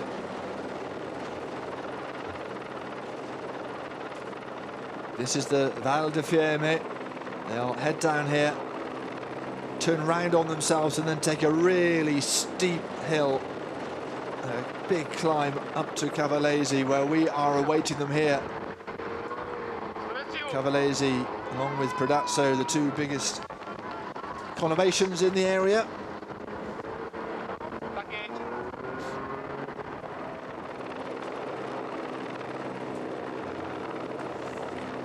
Italian athletes, of course, 7 in the top 50. Bruno De Bertolis, 9th in the championship at the moment. He went through 6th in the first sprint. I'm just trying to see where he is at the moment, and he's not at the races. The first Italian is Giorgio De Senta, down in 18th.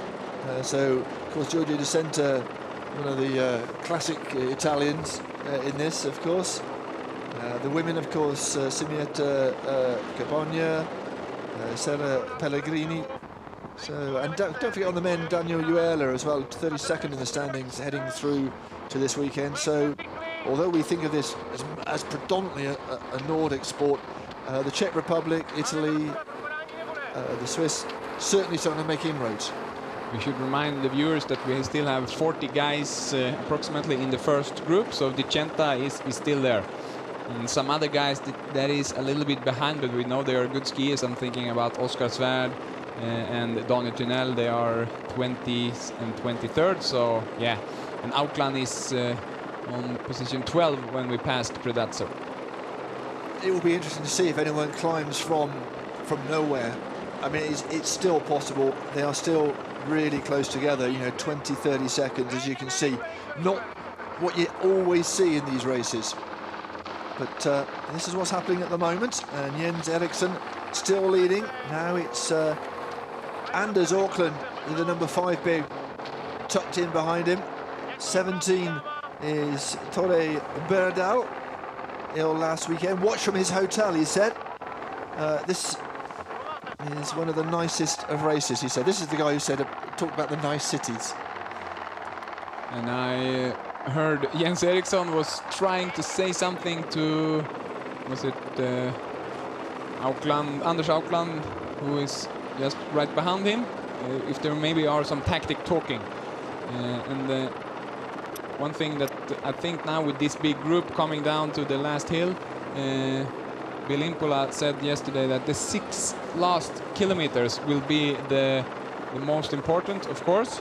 You have the last hill when it's approximately 2 Ks to go, but the 4K before the last climb is very important to have a good position. You cannot be position 30 when you're coming into the hill. You need to be top 10, top 5, I think, if you will go for the win. Well, we're not that far away from the finish, it has to be said. You know that because the crowds at the finish here in Cavallese have started to arrive around the finish. It's a great end to this race, it has to be said. There's that wooden bridge, very picturesque. Driving up into Cavallese, you will see that bridge as you traverse on the modern highway. A throwback to how things used to be. This is a great shot from the helicopter. Yeah, we see Team United Bakery's Tore Berdal in 2nd position right now. We haven't spoke so much about him. He was 6th last year here in Marcialonga. He is a young talent skier in their team, and really looking forward for his development in the coming years. And I'm talking to the older guys, Jon Christian Dahl and Øystein Pettersen. Santander looking pretty though at the front there. It's they're in the pole position because they have the guys at the front and they can dictate tactics, fast, slow, and if needs be, then go across 3 tracks if they want to. But you know, we'll see what happens. And like you say, I don't think we're going to see too much in the way of a break until 5 or 6 kilometres. I think it was Øystein Pettersen who was saying, as you were alluding to, that there may be a little bit of movement, a little bit of a break just before, as you go past Molina at 52 kilometres. There's a couple of Ks before you start that climb, and perhaps somebody might go. Jens Eriksen, though, looking very good. Just behind him, Tore Berdal, the Norwegian skier. Yeah, Team Santander have a lot of guys in the top 10 right now, and maybe that's their tactic, to stay tight together. Well, you know, it was a good day for the yellow-suited Team United Bakeries last week. They benefited from the mistake from Bill Impola, of course. What was quite nice, and people may not know this, that although Bill Impola took a wrong turn right at the end and ended up not getting the points that he deserved, and the win that he deserved, those that won, Øystein Pedersen, for example, a lot of the other guys, they actually gave him the fee, the race winnings they gave to Bill Impola, and they talked to Bill Impola about it, and in the press conference it was quite amusing. Bill just said, well, it's very kind of them, it's a really nice thought, but to be honest with you, I'd have much preferred 200 points. Yeah, Bill Impola at the moment struggled a little bit. He was position 36 at last media time, and he's in the very end of this big group. It's funny what he did say about last week's race. He said, if I hadn't turned right, we'd have a yellow bib and the team would have been top.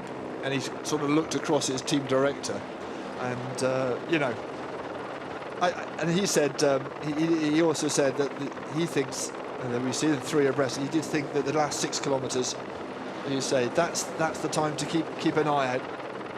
As we see the Team Santander just fanning out, showing who's boss. That sharp left-hander, you've got to be a bit careful there. We go at the ski stadium, where they have hosted a lot of World Championships. Last year it was the Junior World Championships here in Lago de Tesoro. 41 Ks is the mark at Lago de Tesoro. You can see what was I was told from many years ago, when the dinosaurs roamed around, this was a lake. It's not anymore, as you can see.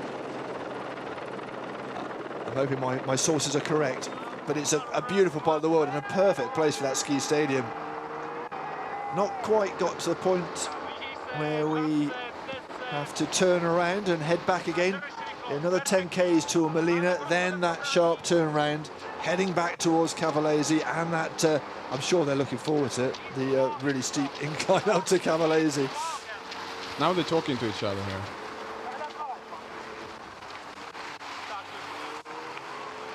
There is Oskar Svärd in Team Cook, team captain of his team. He's racing together with another Cook guy, Jimmy Jonsson.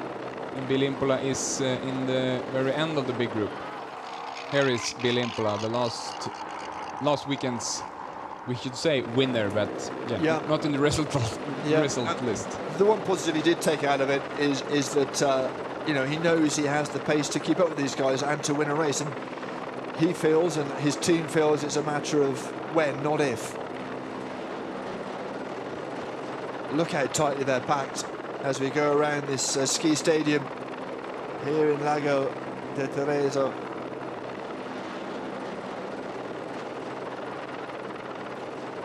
Four tracks for them to choose from, and a few laps around here just to make sure we got the right 57 kilometres of this race. Of course, if you're just tuning in, it's supposed to be 70. Of course, weather's not been kind here. In fact, a lot of Europe has been experiencing very warm weather. Some snow, but some very warm days as well, and just getting the snow on the course is what's been a little bit of a challenge. 33 guys are counted this first group, and Bill Impola is the last man. I think we have the winner in the front, in the top 15 of these guys, because they all look fresh, but the guys in the very end now, Bill Impola is one of them, looks a little bit tired. Team Santander look strong, but also Team United Bakeries, don't count them out, because they're there or thereabouts, and they've got the time as well. They were those two teams making up the bulk of that sort of leading 10 or 11 skiers. Yeah, 3 of them are Team United Bakeries, and maybe it's 6 or 7 Santander, at least 6. So interesting to follow the last 15k now, Richard. Last 15k's, less than an hour and a half gone on the clock. This is going to be a really, really fast race. To remind the viewers, just went on for our race here that when we had this shortened track 2007, Jerry Arlin won on 2:07, and it looks like it's a little bit quicker this year.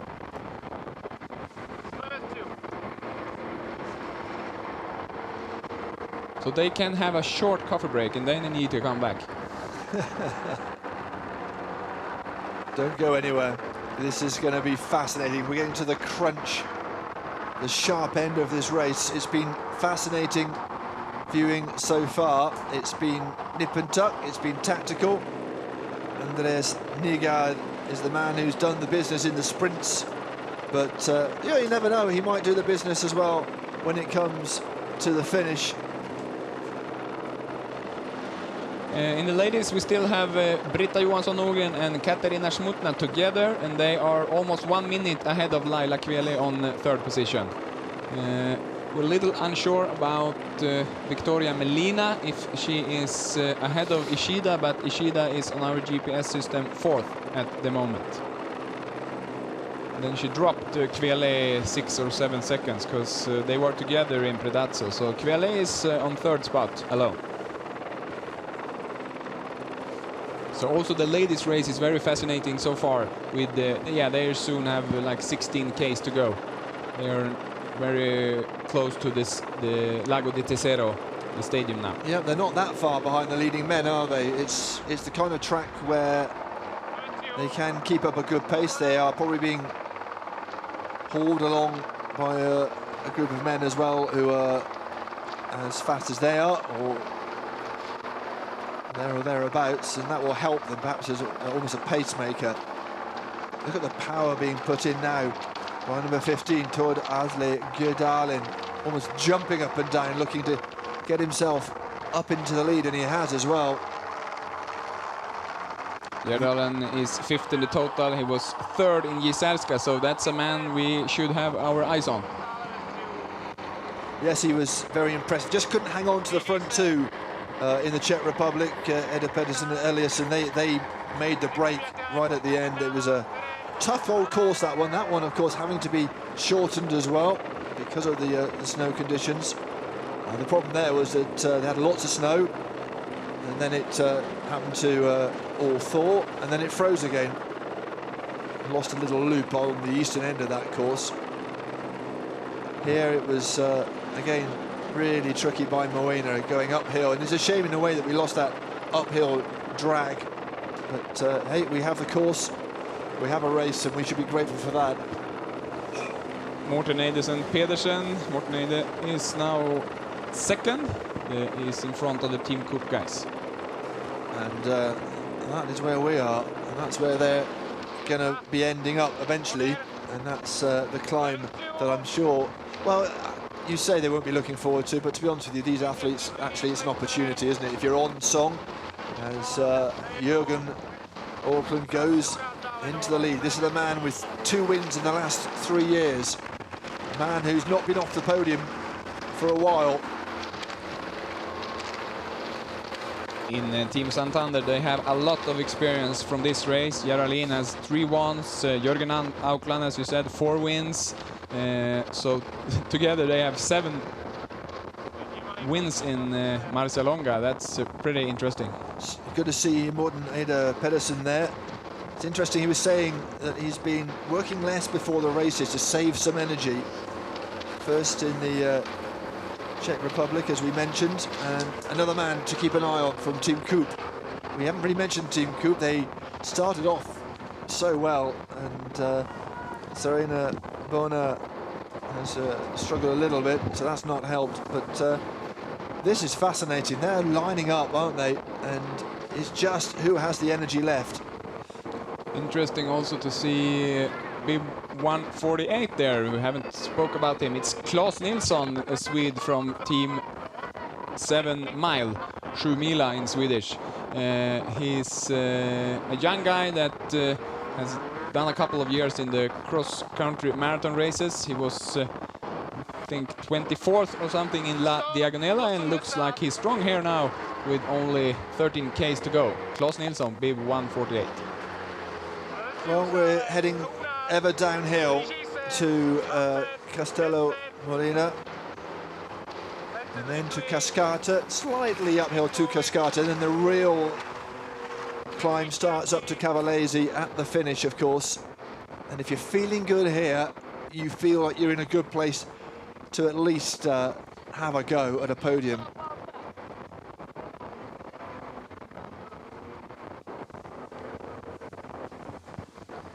This is a marvellous part of the world. Val di Fiemme, of course, in the long, long history of the place.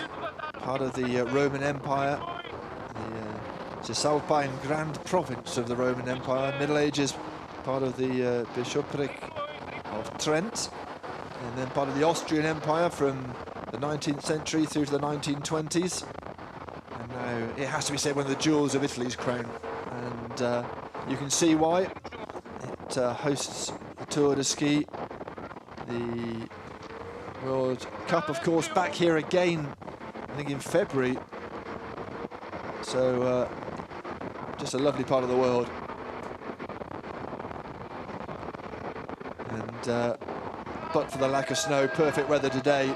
Still around freezing. The snow is icy for them. That'll be very nice. The sun is on their faces. The crowds are starting to thicken as we head towards Cavallese, and this is turning and shaping up into a really good race. Off go the cowbells. You know you're in the Alpine area when you hear the cowbells. I haven't seen that many cows myself, but there you go. There was some smell of cows when I did the track yesterday. Oh, well, there you go. They must be somewhere. Yeah, they are. Now, very soon, they're coming into a little forest which has a pretty good climb. It will last for 20-25 seconds. Could be someone doing something in that little climb. I hope the skiers can make us see that climb. It's when they're coming into the forest, and then they pass the place where Cascata starts, and they go down to Molina, Castello Molina, and turn, and then they go back to Cascata.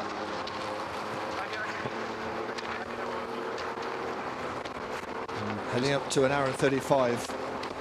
Øystein Pettersen is now up on 3rd position, feeling for how the other guys' shapes are. I'm impressed over his fast development in marathon races, because he was a World Cup sprint racer for the Norwegian team just a couple of years ago, and started with the marathon races this summer. So that's pretty amazing, and now he holds the yellow bib.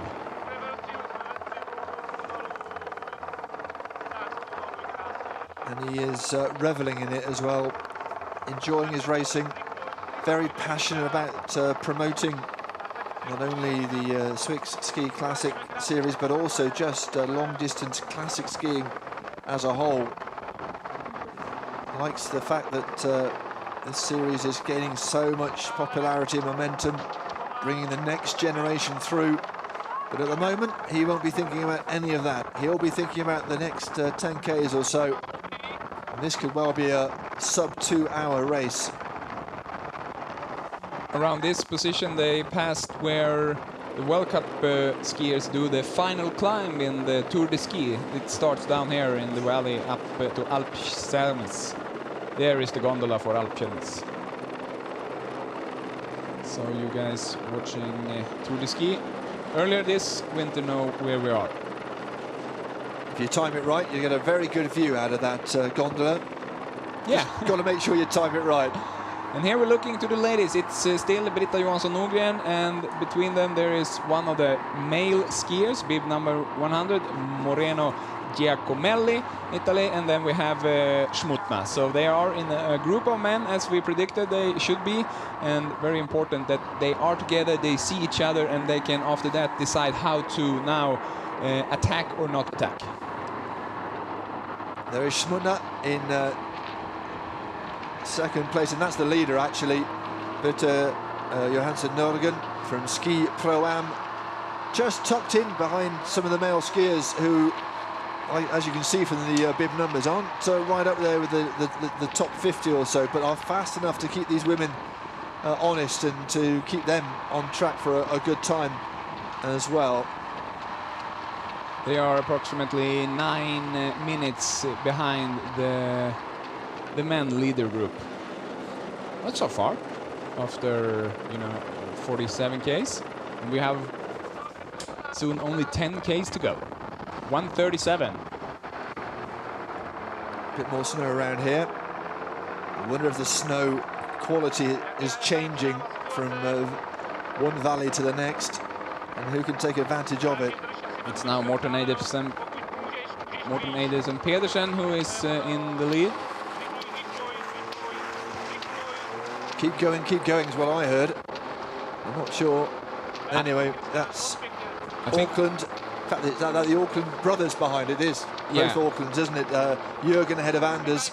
And I thought the guys we're hearing is the snowmobile guys, the cameraman talking to the driver. Keep going, because they are catching him. Do you see? And I hope now the Ski-Doo doesn't... It's a really tricky job being on that Ski-Doo, I have to say. Yeah. But Morten Eide Pedersen now is... he starts to do real good work here, and you see that the big group is on one stretched line here. So this is good skiing from Morten at the moment.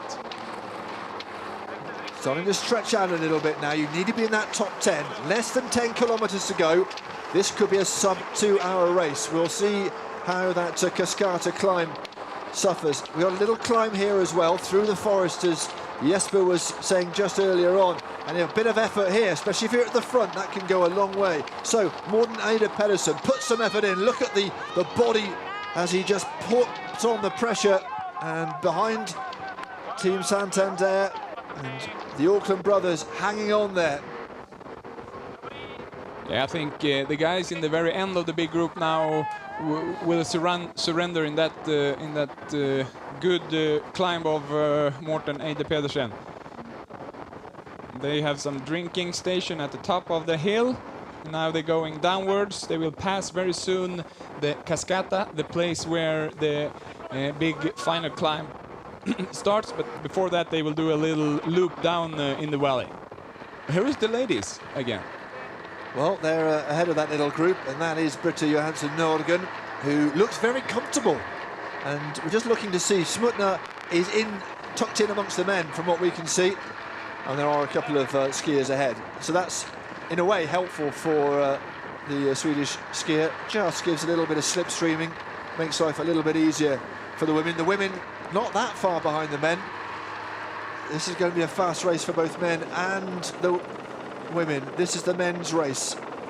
Hour and 40 gone. Just, what, 6 or 7 kilometres to go before we hit the Cascata climb. It's a big, big finish, it has to be said. It's all very lovely going through these villages. Giano, Pancia, Lago di Treviso, Masi de Cavallesi and Molino. That's the train we go through, but they'll be thinking about that climb. Very soon, Molina, and we will turn around. Not so close for Katarina Schmutna. Schmutna from the Salvini Madshus team, of course. Been competing in the World Cup this season, been inside the top 10. She says she's surprised by the yellow bib, was hoping for a top 5. Yeah, this is really interesting. Both in the men group, we have approximately 30 skiers who will catch the the final climb together, and in the women race we have 2 skiers together with approximately 11 or 12 Ks to go for the women. So they weren't that far behind. It'll be 10 minutes perhaps, if that. And yeah, sometimes it is a bit more than that, but yeah, it's fast. It's icy tracks. Temperature still pretty chilly outside. I'd say struggling here in Cavallese to get above freezing. Yeah, the sun is of course making it on the places where it catches the snow, but most of the track now is in the shadow. But when they turn down and coming into Cascata, we have most of the snow in the sun, so it will change a little. Yeah, interesting to see the Auckland brothers in front. This is where the men are at the moment, heading towards that 50 kilometres, then Molina. They turn back down the valley, and then of course you can see that big climb up to Cavallese. Jürgen and Anders Auckland ahead of Laugaland, who also has done a lot of good work in the top group. And the yellow bib just coming to the front at the right time. Øystein Pedersen has timed this race beautifully. This race is coming to a head. 8 kilometres to go. There's a lot of people up here in Cavallese waiting for these skiers to arrive. It'll be a great atmosphere when they do.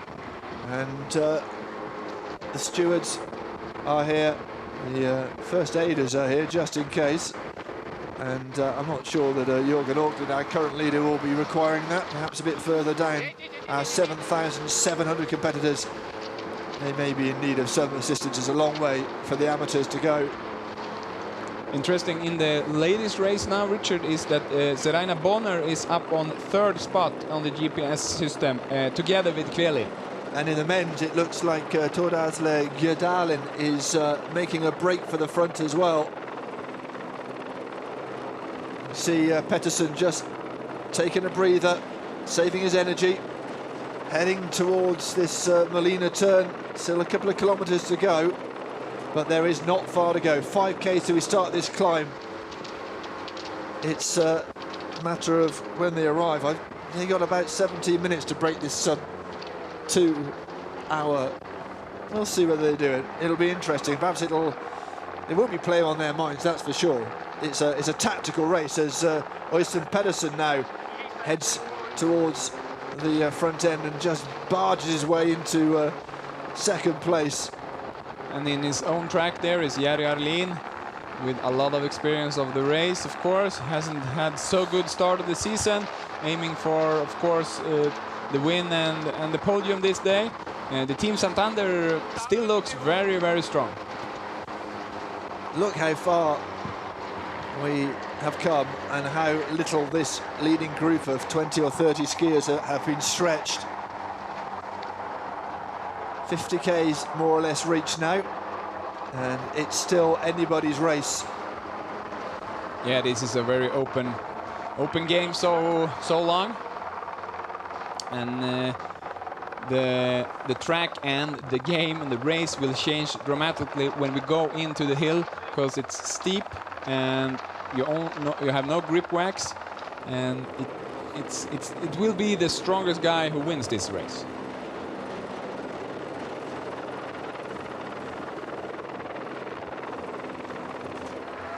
Back to the women, and it's still Britta Johansson Norgen who is leading from Katarina Schmutner. Tucked in with some of the top men, not the elite men, but some of the top men. The Italian contingent is there. Marino Giacomelli is 100 just in front of him, and doing a very good job of guiding the top women towards the finish. Not that far behind the men. And on that little rise, that's where the women are. Meanwhile, here are the top men. And Øystein Pedersen is looking in fabulous form. He's timed this perfectly. 6.7 kilometres to go, an hour and 3/4 on the clock. And we are starting to get serious here. When there are 5 kilometres left, we take the turn. And then the fun and games, I think, will begin. The funny games, I like that expression. It won't be fun for them, but we'll enjoy it. It's a great race, this one. A lot of history, but also just a fabulous course, a really, really good course. Those 4 guys who came back from the Vasaloppet all those years ago certainly picked the right place. And what a race it's become. 7,700 competitors. We asked the race director yesterday, will it get any bigger? What are your plans? And he said, I don't think we can make it any bigger in terms of competitors. And the top 20 or so all still in with a chance of decent points. Remember, it goes all the way down. The point starts with 200 points for the winner, 170 for the second place, 140 for third, 120 for fourth, and 100 for fifth. So those top 5 places make a big difference when it comes to points. And then all the way down to 50th place, where you get a solitary point. But if you are out skied in the last 100 metres and go from first to fifth, it makes a big difference, really big difference. And remember, at the top, Øystein Pedersen from Morten Eder Pedersen and Anders Auckland in the championship, they are only 15 points apart. So this is a crucial, 15 minutes or so. Here's the turn through that very ornate bridge. And back towards Cavallese we go. Just over 5 kilometres. The last 2.5 up that very, very steep incline, the Cascata climb. That will decide who wins this race. We are ramping up towards the finish.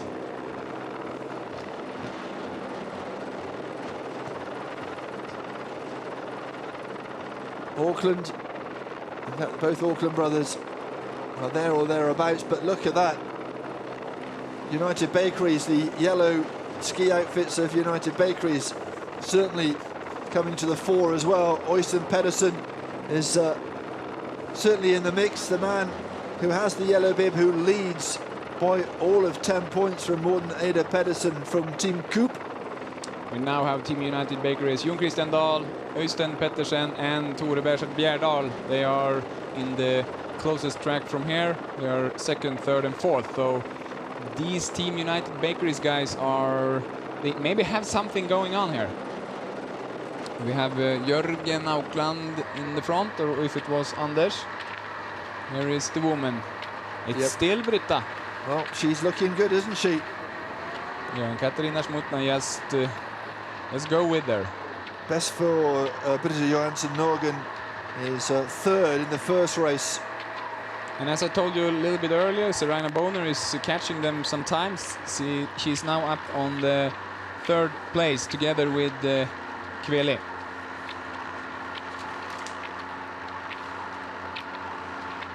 Now they are in the hill in the forest, the small one. Maybe Smutna have some power in the arms here. She can go in front of the in the ladies. And now we have 5 Ks to go. Just 5 Ks then to the finish in Cavallese. And here the track is meeting each other. They are back on the same side on the river, and they will once again go over it before the La Cascata. 3, Jürgen Auckland ahead of his brother, number 5, Anders Auckland. Anders, the man who generally has had the plaudits, has had the more spectacular career, but certainly a very good athlete in his own right, Jürgen Auckland. They're very bunched, aren't they? And Tord Ale Gjerdalen in the mix as well. He's been on the podium before this season. Tord Asle Gjerdalen is very easy to look who he is, because he's had his pilot glasses all the time. Easy to find in the big pack. Yeah, Jere Alin just behind in third place. Now the big effort from Gjerdalen, jumping almost off the skis, trying to get a little bit of distance. I wonder if he's going to make a break here. Less than 5 Ks to go. We said it'd be within 6 Ks, possibly before the climb. Is he just trying to spread the field out a little bit? Looks like a little bit like Team Santander is doing some kind of cycle movement here with some Belgian Shane going ahead of the other guys in the same team, and then they can come in from behind and help each other to push and push. And now Team Lise Plango also are in the front. It's Christopher Callesen, who was second last time in La Diagonela. He's aiming for a new good position, of course. Well, any one of these 10, anybody could be doing this, stepping on the top step of the podium. We are only, what, 1,500 meters away from the climb, the Cascata climb. And, well, Team Santander are working very well together. Yeah, now it's Anders Nygaard, isn't it? Yeah, the man who's cleaned up in the sprints. Oh. Nygaard got some struggle with the balance ahead of, is it Jerry Arlin, who is the second spot, and we have bib number 17 there. It's Tore Berdal in the Team United Bakeries. It's the Bakeries and it's the Santander who are the guys who's working really, really hard now in the big pack.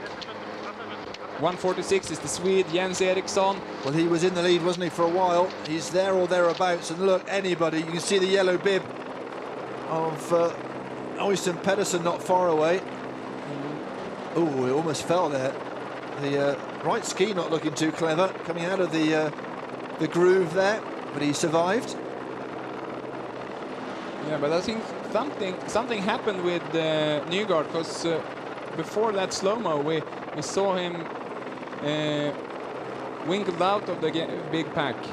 Tore Berdal is very good shape right now. We also saw the pink bib in the big group. We saw Anders Höst. This is where we are, coming towards the end game, past the 50-kilometer mark. Pedersen and Dahl, amongst others, heading towards that finish. You can see just how steep the finish is compared to the course they're on at the moment. Jürgen Auckland from Anders Auckland. Then Øystein Pedersen comes into it. Behind him, his teammate from Team United Bakeries is Berdal. And there goes Øystein Pedersen. He's got a plan, and he takes to the front with just under 3.5 kilometers to go. Well, that's a man who's high on confidence. Just before the steep end, there is some short bends and curves that you need to be in the top 5, top 10 if you have to do something with the win. So I think that's in his mind now. I want to be in the top when I'm coming into this start of the hill. And also saw the green bib, Petter Eliasen. We haven't seen so much of him in this race. He was in his own track now, 1K from the last climb. Pedersen then leads. United Bakeries first and fifth. Santander in between. Not long to go now. I'm not sure it's going to make it inside 2 hours, but we shall see. The power, look at the legs, the power in the legs of Øystein Pedersen. He's looking to make sure he's in pole position. We have the pink bib in his own track also. Mr. Höst from Lyn Ski. Anders Höst in just on the inside there, making his move. 15 is Tordale Guidalen, just stepping back into the main train. Well, here we go. We're about to get to the Cascata climb. Around about 2.5 kilometers is where we head up the hill. As you see some of the other athletes going the other way. Yeah, they're on their way back down to the turning point in Molina. Now they are not so far away from the last climb. Starting to go uphill then. It's going to get a lot worse before it gets any better for these athletes. With just 2.5 kilometers to go. Heading towards the 2-hour mark in this race. It's going to be quick. Remember, in 2007, similar shortened course, 2 hours and 7 minutes. It's going to be quicker than that, we think, but certainly this is where the man with the yellow bib showing his confidence. A little look over his shoulder. He's pulled out a little gap here. His skis are looking pretty good. Øystein Pedersen, all of a sudden, he goes, and the rest of the skiers behind him struggling to keep up. It is high speed now from Øystein Pedersen. He talked yesterday about this last climb where he will see good sportsmanship about the technique, and I hope we will see that now also, Richard. Well, he said, I will always do my best. He said, round corners, yeah, you have to put the outside leg out to keep yourself going around that corner safely, he said, but once you're around the corner, once you're past the line, it's classic skiing all the way. Oh, and he just about gets around there. That was a real tricky left-hand turn. He did ever so well. He was carrying a lot of speed into there. Yeah, that was the turn I talked about. You want to be in the front there because now it's stretching out and he's now in the hill. He's in the last climb now. And he's pulled out, what, 20 metres ahead of his pursuers from Team Santander. The Auckland brothers certainly trying as they turn left and up the hill. Not long now before they are here at the finish in Cavallese. Back on the camera from the skidoo. And it is Øystein Pedersen who is showing why he is leading. He is full of confidence, this man. It looks like a crawl up here from the helicopter, but they're still doing 10-15 Ks. It'll slow down as they get near the top here. Less than 2 kilometres to go. Now it gets difficult. Can he hang on? I think so far it's okay. Changing track there, you can do it once, no problem. And before we concentrate on the men in the ladies, Smutna has now a gap against Britta Johansson Nordgren before the hill, so we know that. And here is Øystein Pedersen really strong at the moment. He looks like he's got it wrapped up, but you never know. Less than 2 kilometres, but a lot can happen. This is where it will change. Certainly the podium position's up for grabs, but has Øystein Pedersen done enough to see off his rivals? He just glided to the front and then put on the afterburners, and that's the gap between him and the two athletes from Team Santander. Yeah, I think it's Anders and... Anders Auckland and Berdal, is it? No, yeah, Berdal is 4th or 5th. We have two Team Santander on the 2nd and 3rd. We'll see now if it's bib... Yeah, it's Anders Auckland, bib 5, and it's... Tor Asle Gjerdalen with bib 15. So those are the guys that are chasing Øystein Pedersen at the moment up the La Cascada. He's got a gap of 10-15 meters, but this is not done yet. We're in the middle of the climb. It starts a little bit steeper, and in the end it's not so steep. And here they soon passes over one of the bridges. Good push now from Pedersen. It's a classic finish to a classic race. The marcialonga may not have been 70 Ks this year, 57, but it has been a good race, a close race, a tactical race. And now just 1,500 meters to go. Time just to get that last ounce of energy from your body. He's still pushing hard. And Arlene is still in a good position also, the Swede. Well, it's getting closer. I don't think it's done and dusted just yet. You can see Anders Auckland, all his experience, all his success will feed into this. He knows what to do here, and Jürgen Auckland as well, not far away. The man who has won twice, come 3rd once in the last 3 years. It wasn't Geraldine, it was Jens Eriksson who is last in this group of 4. It's Auckland, Anders Auckland, it's Gjerdalen, it's Berdal, and it's Jens Eriksson. It's Team United Bakeries 2 times, it's 3 times Santander in the top 5. Though one of these guys will win it. At the moment it's Øystein Pedersen who is the strongest. It's a long, hard slog. That's what makes this race so spectacular. Finishing in Cavallese. They're in the outskirts of the city now. 2 hours has gone. It won't be under 2 hours. It will certainly be faster than the 2 hours and 7 minutes on a similar course in 2007. And it must be agonizing to be in front, like a bad dream, trying to get up this hill with people pursuing you. There go the cowbells from the people lining this very steep entrance to the finish line. They are like entering a cliff before they're coming into Cavallese, and the outer part of the little village. There are some agriculture and some farmers here, and then they come into the small houses. Kilometre to go, 2 hours on the clock. This is how close it is. It's Øystein Pedersen. He is ahead of Anders Auckland, Gjerdalen, Berdal and Eriksson. That's the chasing group. Santander have made the running but it is the man from Team United Bakeries who is ahead. 1 kilometre to go. This is what it comes down to after 56 kilometres. This last extra kilometre will decide who gets on the podium.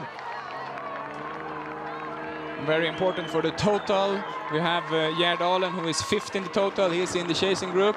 And of course we have the leader with the yellow bib there. So he will, it looks like he will keep the leading anyhow. Well, it's a 30-point difference between first and second. Between first and fifth, it's 100 points. It makes a difference where you are in this group. And there is a bit of a stretch between the leading group now and the chasing group. Gudalin and Auckland have stretched away. This is going to be the podium. The question is, will it be this 1, 2, 3? It's Pedersen from Auckland, from Gudalin. They've dropped Berdal, and behind him you can see Jens Eriksson as well. It looks like Anders Aukland now catching some meters on Øystein Pettersen. Aukland is in a good shape at the moment here with 900 meters to go. It could be Anders Aukland who takes his first win here in the Marcialonga. Well, the Santander athletes working together. They are hauling in Øystein Pedersen. It's going to be a grandstand finish. 800 meters to go. We are heading towards the finish here in Cavallese. And it is anyone's race. It's certainly tiring Øystein Pedersen, but he has the form, he has the confidence, has he the legs just to keep going. Almost there. Will he look over his shoulder? Will he be able to hear the others coming? This is the top three. But which way will they finish? Can it be that Pedersen will win again after winning the La Diagonale? And with 700 meters to go, we can say also that Bonner has catched Britta Johansson Nordgren in the ladies. It's getting closer. Auckland, Anders Auckland is getting really close to Pedersen, who might have gone too early. Auckland up and away and going to overtake Pedersen in the last, 600 meters. Away he goes. He's got the energy. Not quite at the finish yet. Brilliant from Anders Auckland. His brother has done all the winning in the last few years, but he's the one who looks like he might win here. It's not finished yet, though. He's not managed to pull away from Pedersen. And don't discount Gudalin there or thereabouts. Right-handed they go, coming towards the finish. Half a kilometre to go. This is an absolute classic. Yeah, it will be so interesting in the end here. Could it be a sprint? We have 3 tracks on the finish, so there will be a fair game for all. And now Gerd Allen also attacking. Torasli Gerd Allen is attacking. It's double Santander. And there goes Gudalin. He's got the energy. He has timed this to perfection, and away he goes. Can he get away from Anders Auckland? Now it's Pedersen in third and just trying to hang on. Still time for this to change. 400 meters, less than 400, 300 meters now. Yeah, it looks like double Team Santander with Gerd Allen and Auckland. So through the narrow streets of Cavallese we go. There's not long before they sweep round to our position at the finish. It's not done and dusted by any stretch of the imagination. Gudalin ahead of his teammate Anders Auckland, who he thought had enough in his legs when he overtook Øystein Pedersen. It's anyone's race. It will be a grandstand finish. This is brilliant. This Marcialonga, the 42nd edition, is turning out to be an absolute classic. And I think Pedersen has blown up. He's in real trouble here, and he's gone away. Now it's downhill. The climb is done, and it is a race to the finish. Gudalin is ahead. Auckland doesn't seem to have the power. Soon he will be able to take the plaudits. We're waiting for him to sweep in to view here at the finish, and here he comes. 100 meters or so, surely now for Gudalin. He's here, he takes the middle of the 3 lanes. Over the shoulder, a quick look from Anders Auckland. He's going to take second place, and Øystein Pedersen has hung on for third. Brilliant from Gudalin. He takes first place here, 2 minutes and 5, and Anders Auckland absolutely delighted as well. Santander first and second, and Øystein Pedersen didn't have the legs. Eriksson comes in fourth. That was an absolute classic. Yeah, it was really good skiing from Team Santander. They have done a marvelous work. We see Jens Eriksson in fourth. I think here down is Jerry Arlin also. He will be in the top 7. United Bakeries, they were third and fifth, also doing a good work. Torasli Gerd Allen, he kills it in the end. Well, he looked like he was chasing it all the way up. It didn't look like he was the man you would put your money on. You thought it was going to be Pedersen. He looked so strong, and all of a sudden and as Auckland went past, and there's your top three, and that's what it means to have raced up the hill, the classic Cascata climb. And Pedersen, who won in La Diagonela in Switzerland, who came third in La Scabeda in Italy, the first race after the prologue, of course, has to settle for third again, but he'll be happy enough with that. Here's the finish. Just as well it wasn't a really close finish, getting the laurel over your head just before you break the timing loop. But yeah, really good from Team Santander. They said they like the weather, they like the tracks. They've done a lot of testing on the skis and the wax, and it has paid off, hasn't it? Yeah, the team of the day is, of course, Team Santander with the position 1, 2, and 4. So they will be happy when they are leaving Val di Fiemme. And it's a little blood on the nose. Could it be the ring around his neck? Oh, well, I think you might be right there, actually. Well, there's pain in winning. He's taken a blow to the nose, but he'll be very happy. 235 points now, 335 points. Just under 3 kilometres to go in the women's race. Katarina Schmutner is our leader at the moment. She's overtaken Britta Johansson Norgen, and she has made the break. And actually, Britta Johansson Norgen has fallen to 4th position, because Bonner is 2nd and Kvele is now on the 3rd spot, if the GPS system still works. And they have around 700 meters to the final climb, the La Cascata. So yeah, Smutna looks like she will keep the yellow bib. Just look, Smutna is right now, it's not so far ahead of Bonner. Looks like they are in the same group. I don't know if you saw Bonner in that group. Well, keep an eye out for bib 187. That is Britta Johansson Norgen, the ski pro am team, of course. Yeah, Bonner is in the same group. Yes. Smutna and Bonner. I think Bonner is the one I put my money on, because yeah, that's Bonner. And here you see the graphics. So that's good to see Bonner. We were saying how she's not had the best, by her very, very high standards, best results recently, but she's certainly back there. Who's the best climber? Who would you put your money on as we head into the climb? I put them on Bonner, because we saw in that last camera position that she actually went away from Smutna, or they are side by side now. They are side by side going in the last hill. This is very interesting for the ladies race. Bonner is the new leader ahead of Smutna. There we have it confirmed. But I put my money on Bonner, because she has been the strong. And we have Laila Kvele also on the 3rd spot. Missed her. Laila Kvele is 3rd. This is not over until we have them up here, Richard. Well, we've had an absolute classic finish to the men's, of course. Are we going to have an absolute classic finish to the women's as well? Into that, really tricky left-hander. You've got to be careful there, or you end up in the concrete. There is a little bit of a mat there, but it's not going to help you too much if you go clattering into that. We know that Team Santander got really good material. They have the double win today, and they were 1st and 2nd in the men. So Laila Kvele, and now Laila Kvele attacking Smutna here, is up on the 2nd position. I met Laila yesterday, and she talked a lot about that she feels in good shape, and she's looking forward for this race and hope to be the first girl up here in Cavallese. Maybe she was right. Well, they'll have done the course, they'll have tried the course. They will know how they feel about the course as well, won't they? Some people don't fancy certain courses, but she certainly fancies this one. Seraina Bonner, Team Coop, ahead of Laila Kvele, Team Santander, and then looks a little bit tired.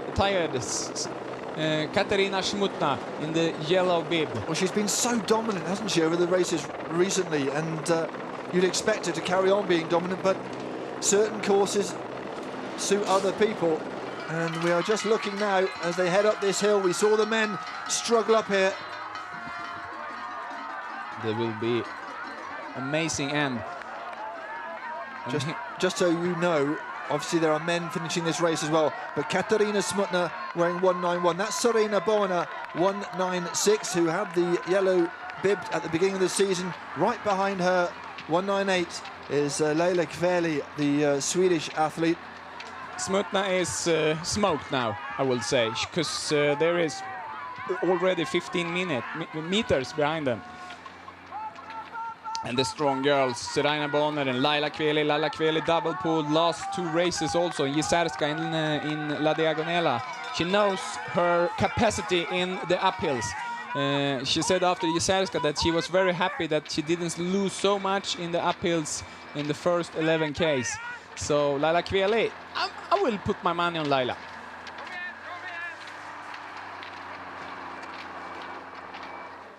Turdas Liardalen, Team Santander, winner of today's Marcialonga. So this was a fantastic race, Turdas. Yes, this was really great. We had incredible skis. You saw the whole team. We were a lot of guys there, just fighting, attacking into them. Well, Øystein is a really strong guy, so he attacked us again. Got a little gap in the end, but Anders is a great, what do you call it, a helper, so he pulled me up, and then he let me go, so thank you. So what do you think when Øystein got a gap? Oh, shit. But I always like to stay behind, not to stay ahead, so to follow Anders up the hill and then catching up on Øystein, that's good, that's a great feeling. And how is it to win your first Swiss Classics race? It's really cool. It's really cool to do it here in Italy. I really like this place, Val di Fiemme, and yeah, it's really fun to ski here. And what does it mean to Team Santander now being back and doing such a good race? Oh, this is one of the most important races, so it's great to do such a good teamwork here. Congratulations and thank you. Thank you. Nice to hear from the leader of the men, the man who won. Apologies for some fruity language. I'm sure you appreciate just how excited he is. Now then, back to the women. And we think Kveli has just gone into the lead, and there she is, 198 the bib. And I said that Smutna was smoked, but she is coming back. She had a little gap behind them, the 2 leaders, and now she is on the 2nd spot, just beside the Bonner. But Laila Kveli pushes hard. Well, it's going to be very interesting, isn't it? Because you said Smutna has found something from somewhere, and she is back, the 3 of them there. So Smutna 191, and it's Bonner 196 on the left-hand side, and ahead of both of those it's Kveli, Laila Kveli, the Swedish athlete. And still a K or so to go. Coming up this, it is a brutal hill, it has to be said, but this could be just as exciting as the men's race. In towards the outskirts of Cavallese now, and the team coaches urging on their charges. Kveli looking to make a break here. It's the yellow jersey of Katarina Smutna behind her, and Serena Bonner, who might have to settle for another 3rd place here. It's a really tough last kilometre, and these women, none of them look like they are ready to make a big break yet, but it's still Kveli who could be making a little bit of history for herself here. What a great finish to this race we have. The women a little bit caught up in the crowd. They started at the same time as the men. Like just over a kilometre to go, and it is like a bad dream, isn't it? If you're in this race, you're trying to get away from your competitors when you're absolutely exhausted. There's nothing in the legs, and it's as much in the mind as it is in the body at the moment. And Smutna tried to have a little attack there, but she went back for 2nd position, and Laila Kveli is being pushed by the serviceman. Laila Kveli is still in the lead with the black and red Santander dress. And now Bonner in the coupe, in the white and blue, is coming on the side of Kveli. You wouldn't want him as a sergeant major, would you? Now there's a skier, not exactly in the way, he's got every right to be there, but certainly blocking Serena Bonner, who'll have to come off the tracks and get out the way, please everybody, while she comes past. That's not going to help the Swiss skier, but she's done all right, and she'll get back on the tracks not that far behind Kveli. That wasn't in the plan, but she's coming, and she's keeping coming, and she's going past Kveli. And has she got the strength to come in and take the win, the first one since the first race of the season. Yeah, it will be very interesting to see this finish. I said I put my money on Kveli, but now both Boner and Smutna looks very strong. So this is not finished yet. You remember that short little hill where Aukland and Gjerdalen flew away from the Team United Bakeries Pettersen? I think that could be a point where you need to do something. Smutna off the tracks. She's looking to get on somewhere. You don't want to have yourself getting into trouble for skating. That's one thing you don't want, getting to some tracks. There are 3 tracks at the finish, and this is the 3-way finish for the women. Away off the tracks comes Bona to get round this very tight right-hander. You want as much advantage as you possibly can. Keep close to the wall, then find your tracks again, and away you go. And Smutna is going well. Smutna has gone to the front at a very good time. Bona behind her. Then it's Kveli. These 3 are going to be the podium places, but which way round is it going to be? This is fascinating stuff. With less than a kilometre to go again into the built-up area, that is Cavalese, waiting for them to come around into the finish straight. The crowd waiting as well. It's not long to go now, and this is a fast time from the women as well. When you think that the men did it in 2007 in 2 hours and 7, this is a great effort from these 3 athletes.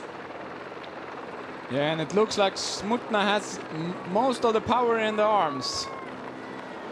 Katarina Smutna, the Austrian skier, is really good in this little flatter double poling, because now the steepest part is done. Smutna is flying away from Kveli, and Boner is 3rd. 2 seconds and a first so far this season for Smutna. Is it going to be another win for the woman from the Czech Republic, who is now racing under the Austrian flag? She has been spectacular. Not happy to be starting with the men, but I wonder if it's helped her by just having a pacemaker in front for all this time. She's certainly pulling away a little bit. It's a real nip and tuck for 2nd and 3rd places between Bona and Kveli, but I think possibly it is done. Round to the right-hand side. Soon we will see them coming through the start and finish line here. Kveli will for sure do her best result for this year. She hasn't been at the podium so far, but now she looks like she will be 2nd, because Smutna is really pushing hard now. And there is that short little tricky hill. A little run up the hill, back onto the tracks, and away we go. Less than half a kilometre to go. It is Smutna with Kveli and Bona trying to follow them back towards the finish here. It's almost done and dusted for the women.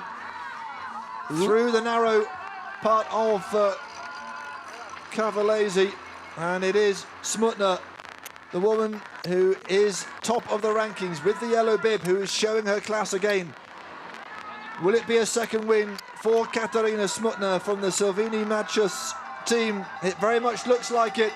Waiting for her to arrive in this little stadium area. The cowbell starting to ring, and here she comes. We can see her now. Round she comes, and this is the last 100 meters or so. And Boner is back in haunting Kveli. This is not ready for the 2nd yet. It could be Kveli, it could be Boner, but I think Smutna is ready for victory. The climb is over. It's downhill and down to victory surely for Katarina Smutna. 2 hours and 20 on the clock. Round into the finish now. Choose your track, take your laurel and take your time. First place for Katarina Smutna, her 2nd of the season so far. She'll keep the yellow bib. It's been a brilliantly timed race for Katarina Smutna, who takes first place in the women's race here in the marcialonga. Well, 2nd and 3rd, they're not far behind, are they? It's going to be Kveli, and Bona has to settle for 3rd. Yeah, it was an impressive race. Boner was far behind. She was on 6th place for a moment, and now she's coming back. She had the lead a little bit and ended 3rd Kveli also was behind and coming back, and Smutna, she was so strong. I thought she was smoked in the hill, but Smutna took it. That's the winner. She won in Italy before. I beg your pardon, she won in the Czech Republic. She wins here. And that's a really strong finish from Katarina Smutna. Really strong up the Cascata climb. Absolutely fabulous stuff. And she'll take the laurel. Again, a little bit of a difficult handover. And we didn't see, but Melina is fourth in the finish. Victoria Melina from Russia. And Britta Johansson Nordgren is in her way to the fifth position.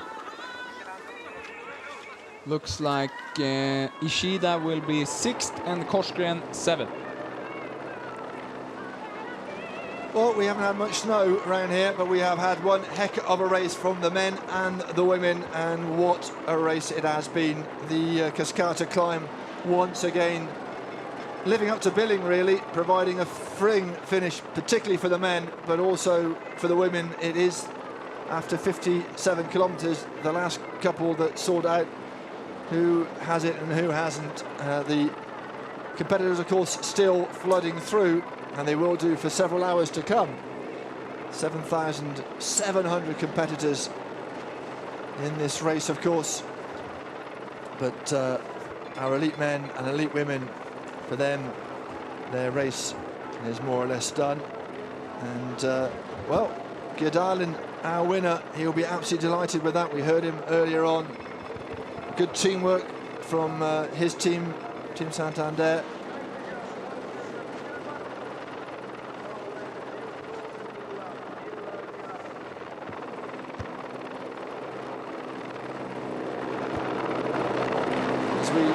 Team Silvini Matsus, winner of today, marcialonga. This was a dramatic finish, Katharina.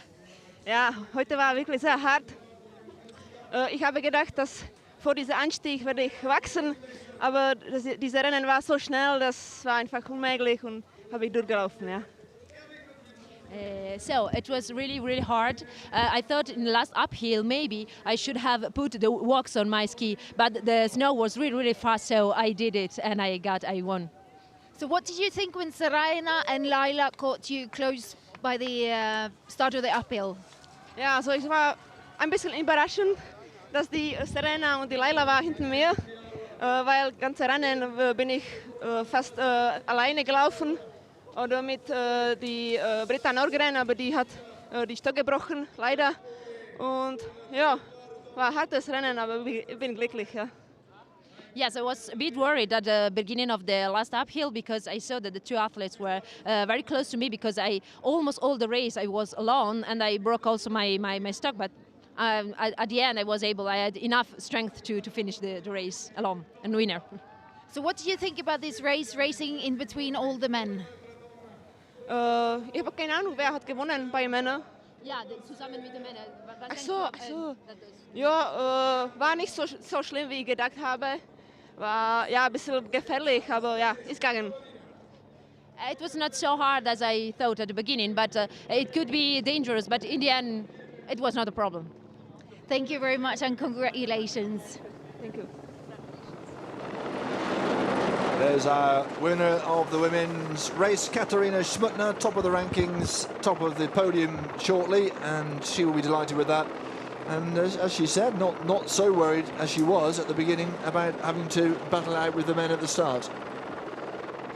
She's got a little surprised when Laila and Bonner catched him, and I'm surprised that she could find low down there in her body some energy and pushed the La Cascata so really good and taking the victory. Beautiful views. Yeah, amazing how little snow there is at this time of year. Last year, of course, it all arrived in February. It's a bit too little, well, too much too late, but they've done well, the organisers. We have to salute them as we look. Here's the final results, with Tord Eile Gjerdalen taking it in an absolutely brilliant race from Anders Auckland and Øystein Pedersen. Jens Eriksson, we forget him, but he was only 8.7 seconds behind. Petr Novak, the Czech in sixth. And well, Daniel Tinel was there or thereabouts for a long time. He ended up a minute and 18 seconds behind, which is interesting. Andreas Nygaard, who did so well, of course, in the sprints, down in 22nd. Bilin Pola, 19th. He'll be disappointed with that. But it is the Norwegians, as always, who dominate. Yeah, looking for the pink bib. We can see that Bill Impola was ahead of Höst. So maybe he's the new leader again, Bill Impola in the youth.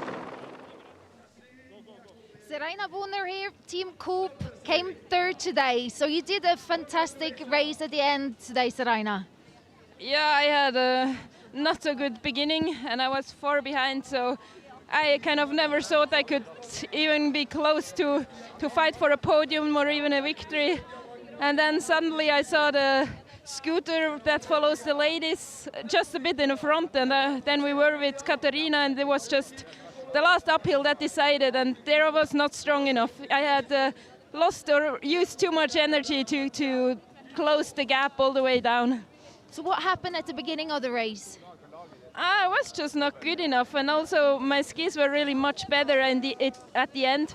So also double poling, of course, goes much better when you have better glide, and yeah, that's probably why the beginning was hard for me.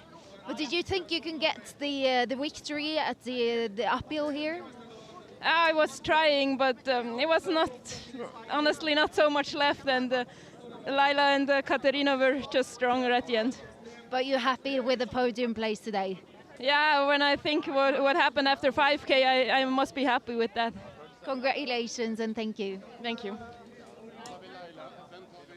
Yeah, very interesting stuff from Serena Bonner. Here's how the women finished. Smutner with a fabulous climb up the Cascata climb. Almost 10 seconds ahead of Leila Kiveli in the end. Serena Bonner using up too much energy, she said at the beginning, to catch up with the leaders. Couldn't manage the climb as well. And Victoria Melina coming in 43, almost 44 seconds behind. Masako Ishida, a bit disappointed she'll be with that. 3.25 minutes behind. And a big difference between the top few and the bottom in the women. But a very good race, it has to be said, from the women and from the men as well. Smutna is new leader in the women's, and Aukland is new in the men.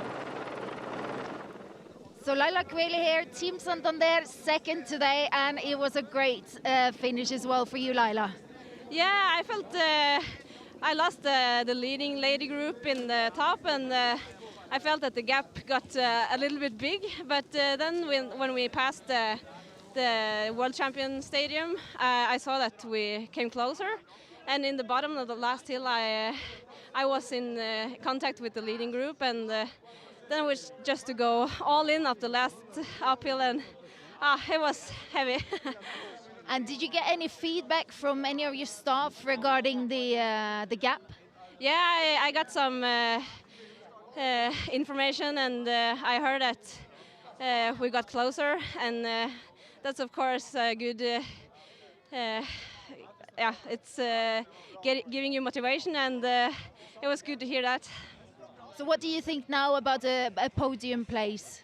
Yeah, I'm satisfied. It was a little bit close to the first place, but I couldn't go any faster at the last hill, so I'm satisfied with the second place. Congratulations and thank you. Yeah, thank you. Yeah, everyone had their strategy. Everyone has seen it either work or not work. But good effort from the Norwegian, Leila Kiveli. And what a finish it was.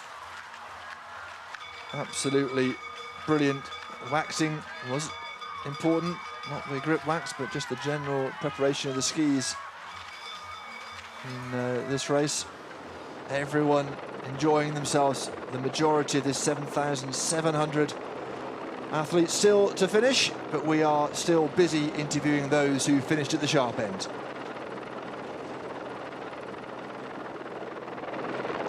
Anders Aukland, Team Santander, second today, and it was a strong fight at the end. Yeah, it was a really hard fight. It was a fight the whole race for positions, a very high speed. but after all, it wasn't the last climb. That was the finish was very, very important, and I'm very happy about the team today and the first and second place. So It seemed like you talked a lot about tactics during the race today. we tried to set up Andreas for the sprints, and he was strong there. And after that, our plan was to have high speed, and then keep our positions and be strong in the last climb. And what does it mean to you seeing the rest of the team as well performing well? It's so important, and I'm very, very happy for Tord that is now a really long distance skier, so I'm happy. Congratulations and thank you. Thanks.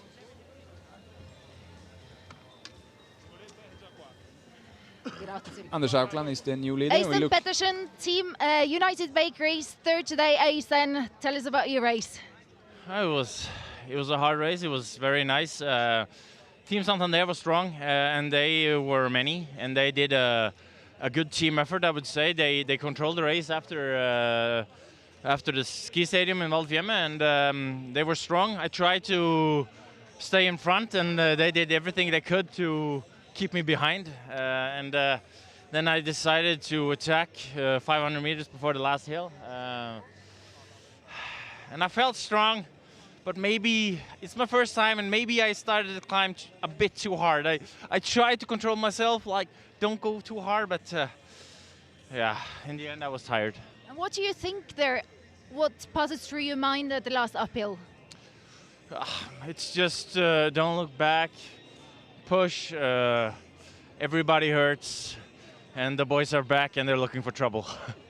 But are you satisfied with the third place today? Yeah, I did my best, and the two guys were better, and then that's fine. I can't complain that two guys are stronger than me when I do my best. So it was a fair and good race, and third place in my first marcialonga, it's okay. And actually I have a competition with my neighbor, and it was the guy who crosses the finish line first.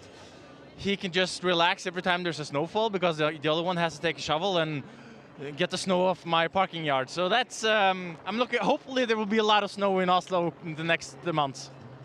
Congratulations and thank you. Thanks. I have to say that my neighbor is probably still in Molina or something, so I was quite certain that I was going to win this bet. We'll have a look after him. Thank you, thank you. Hey, that's marvellous stuff. He's always good value, you know. He really is. Third place, Øystein Pedersen, who, when it snows in Oslo, can relax. He will definitely have his feet up there praying for snow.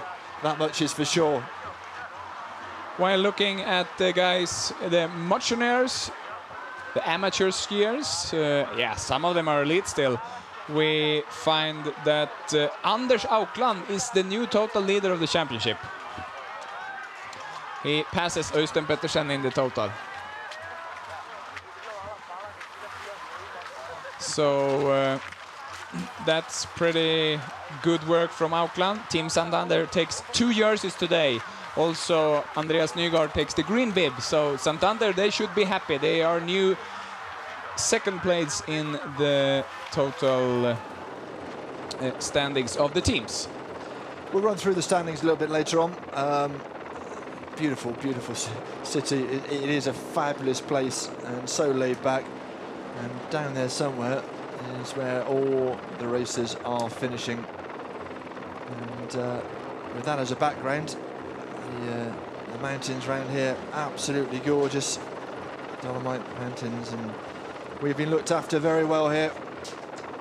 And I'm sure the 43rd running of the Marcialonga will be equally as successful. But they've worked hard when you look at how little snow there is. And the local people certainly, after those 50,000 leaflets dropped in 1971, have done nothing but support it, enjoy it, embrace it. It brings a lot of prestige, a lot of pride, and of course a bit of money from the athletes, the support teams, and of course the tourists it brings as well. Oh dear, well, when you're that tired after 56 or so kilometres, it's not surprising. Your legs feel like jelly. You really are praying that's the last little hill, which of course it is.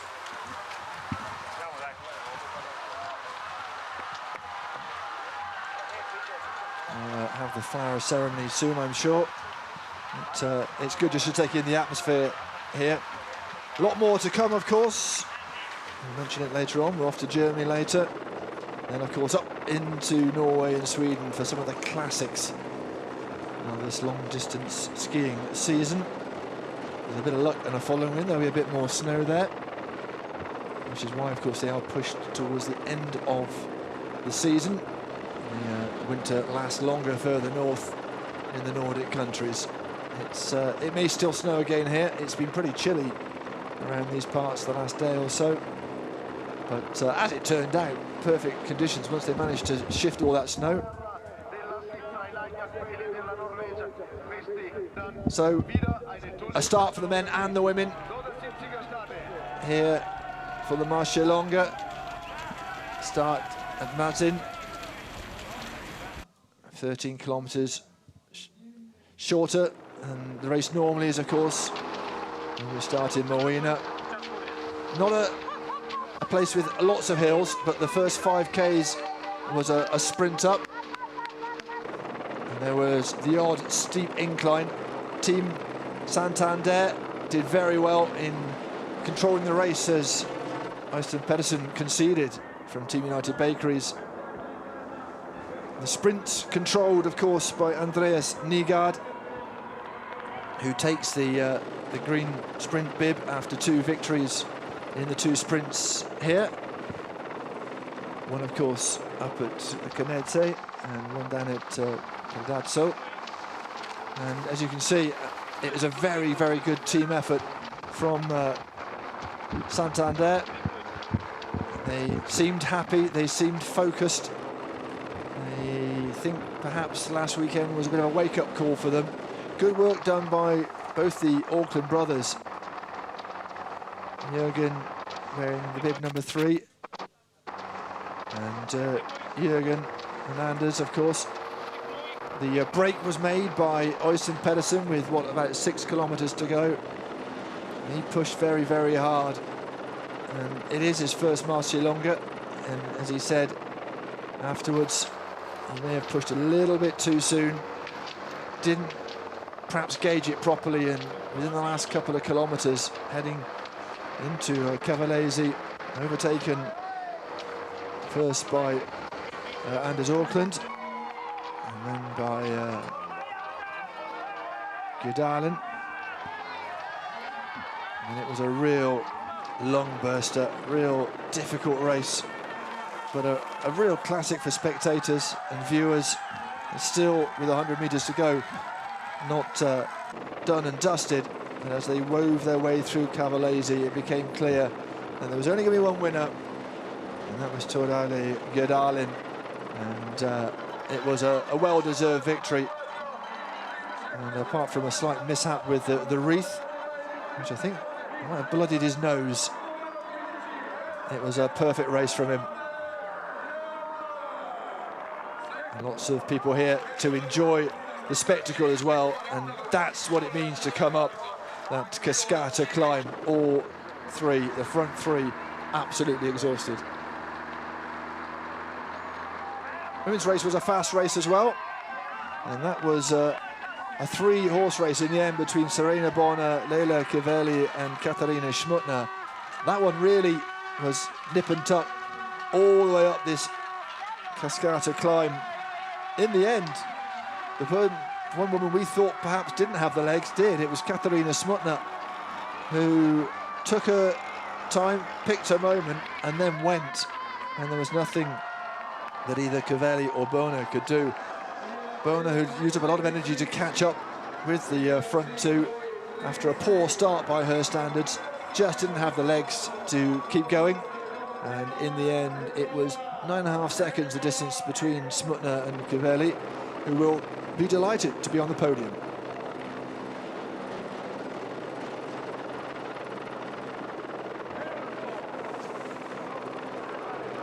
Still a lot of, the vast majority of the 7,700 out on the course.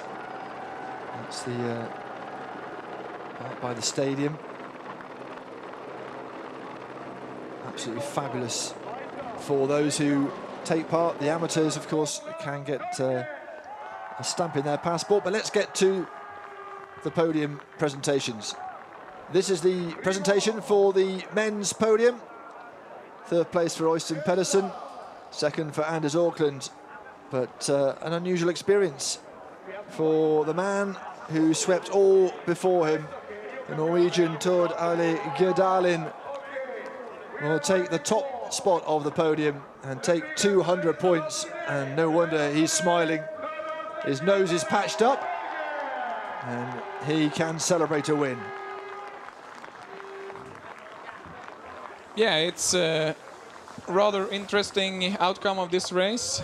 Øystein Pedersen loses his yellow bib to Anders Auckland, and Tor Asle Gjerdalen takes his first victory in the marathon races. It's a good season, isn't it? It's very, very close at the top, between the top 3 or 4. And Auckland happy to see Gjerdalen top because it also helped cut the amount of points, of course, that Pedersen managed to get. A handsome trophy to go with it as well, and of course a little bit of prize money, which will ease the pain in those legs.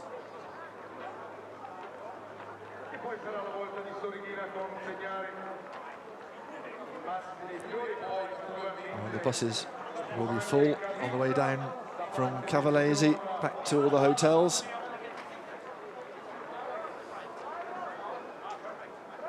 It's a very friendly competition, this Swiss Ski Classics. They want it to be a little bit like cycling, to have a good ethical aspect to it, that they look after each other. If something goes wrong, they help them out. There's the Czechs. Nice thing to take away with you. And remember, there was that extra cash available for the winner of that last 2.5 kilometre sprint. So a very profitable time to be on top of the podium. Not too bad to went back to Norway with all this money. There's the other Czech. I told you that check upon check. I'm not sure that goes in your hand luggage, a check that big though.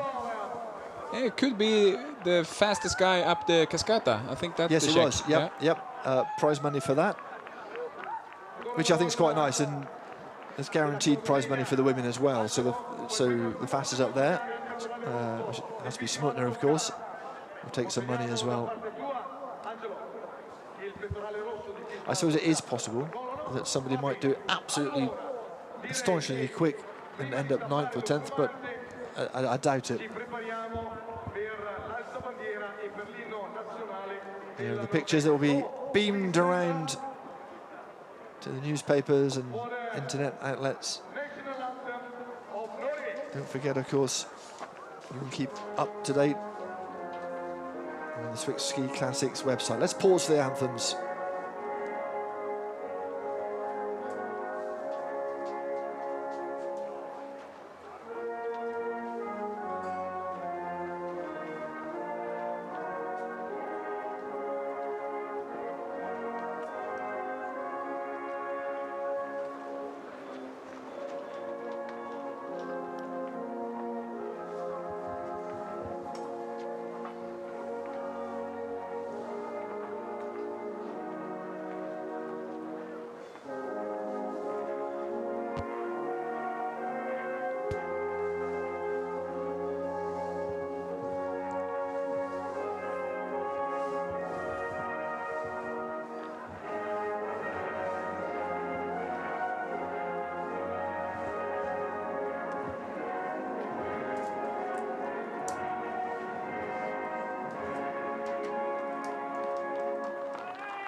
Victory then for the Norwegian.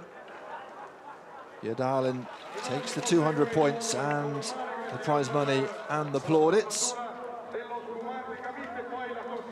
And he'll look in good shape as he heads towards Germany. Last one in Central Europe before we head up to Sweden and Norway. Vasaloppet, of course, coming up 90 Ks that is a ski marathon. And some champagne, which if it hasn't frozen in the bottle. There we go.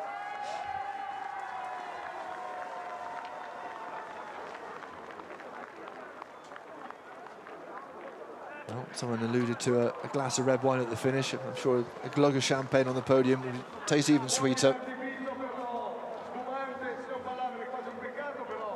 Still, as the victory celebrations go on, the skiers flood through the finish area. Some in better shape than others as they go past that commentary position, it has to be said.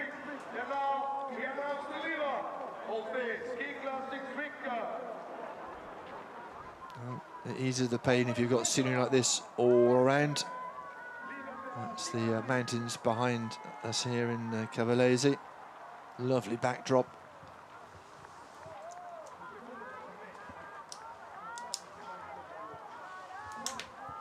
First win of his career in the series for Gjerdalen. No wonder he was so delighted. And well, not a cloud, not many clouds in the sky. You can see one or two, but good weather for these skiers. It makes it that much more difficult if you're facing a gale. Here you see Anders Aukland with the new leader in the championship, with yellow bib. Just about got the bib over him.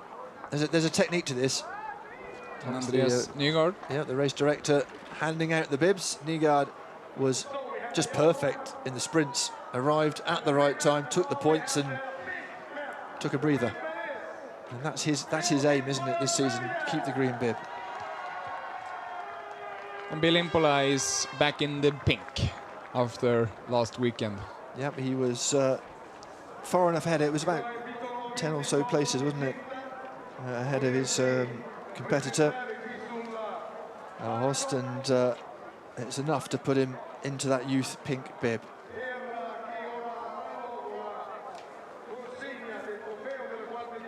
Anders Horst will have to settle for second place in the youth competition. He's only, 9 points behind, so it's very close, and Stein Hulgaard from Lysplan go 205 points. And those are the three who are vying.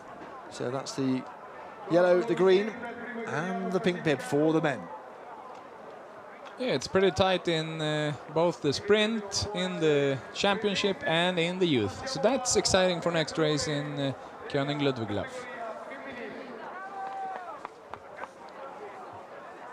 It's a 50k race, a mere sprint to some of these guys.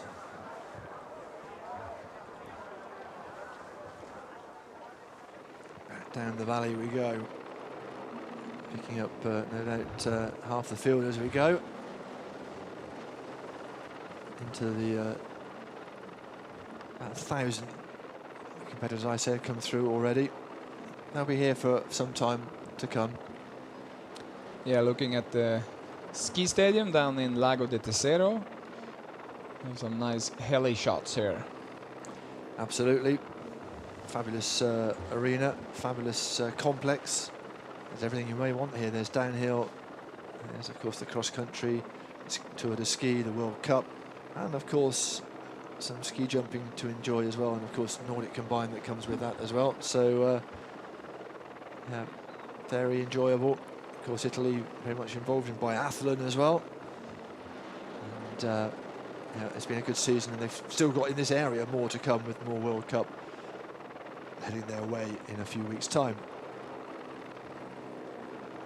Yeah, we still see skiers. There are a lot of them. 7,700 were registered before the start, and the elite started at 9 o'clock, and then they shipped away the groups with 5 minutes difference. So there will be a lot of finishes.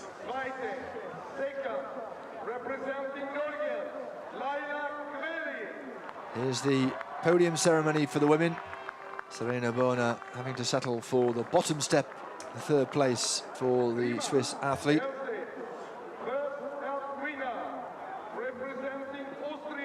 And a good result for Leila Cavelli, but victorious again. Katarina Schmutner, second in La Skabeda. She won the Jezerka Pedesatka, and she was second again last weekend in La Diagonela. So she really has put her opposition to the sword. Smutner from Covelli, from Bona. And Smutner now leads with 120 points in the championship. It's a nice comfortable cushion for the one who skis for Austria, of course, born in the Czech Republic, lives in St. Ulrich. Not a huge commute for her from here.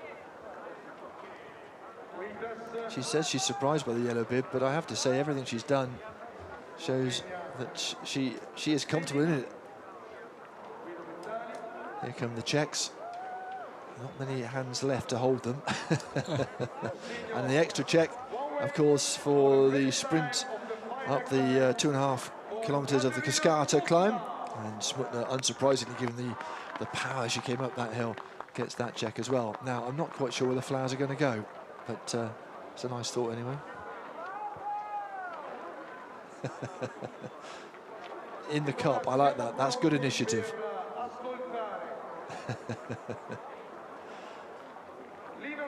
Well, it's a nice touch. And it's a good competition this year. Expanded, of course, the amount of competitors. The women getting people over from the World Cup competitions as well. Here's the national anthem.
So Smutner, another victory for her. That's 2 this season, and well, Serena Bona unable to keep up with her. She takes 3rd place, and a very good 2nd place for Leila Covelli, a fairly new visitor to the podium.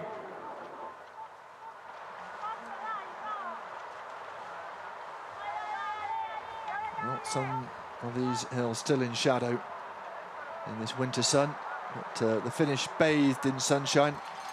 Very pleasant day as the amateurs slog their way through the course. It's good to see that the spectators still there cheering them on. The tracks from the elites now not there anymore, has to be said. And some of the athletes feeling it more than others. That really is the long march, isn't it? Yeah, it is. And here we clearly see this sugar kind of snow I talked about. While ladies are aiming their champagne. Well, they are fast. They fought furiously, and now they can enjoy the fruits of their work. A bit of champagne before they get back to the serious business of preparing for next weekend. It's a busy calendar, this Swiss Ski Classics calendar, and you've got to be on top of your game. Don't overdo it. Don't be underprepared. It's a real tricky thing, isn't it? Next weekend we go to Germany and König Ludwiglauf 50k race. And here we have the yellow bib still at Katarina Schmutner, now in the lead of 120 points ahead of Boner. Ishida is still in 3rd spot and Britta Johansson Norgren still in 4th. Well, she'll have to put it on top of her yellow bib she's got already. It was a bit tight after everything she's had to put on. But two yellow bibs are better than none, it has to be said.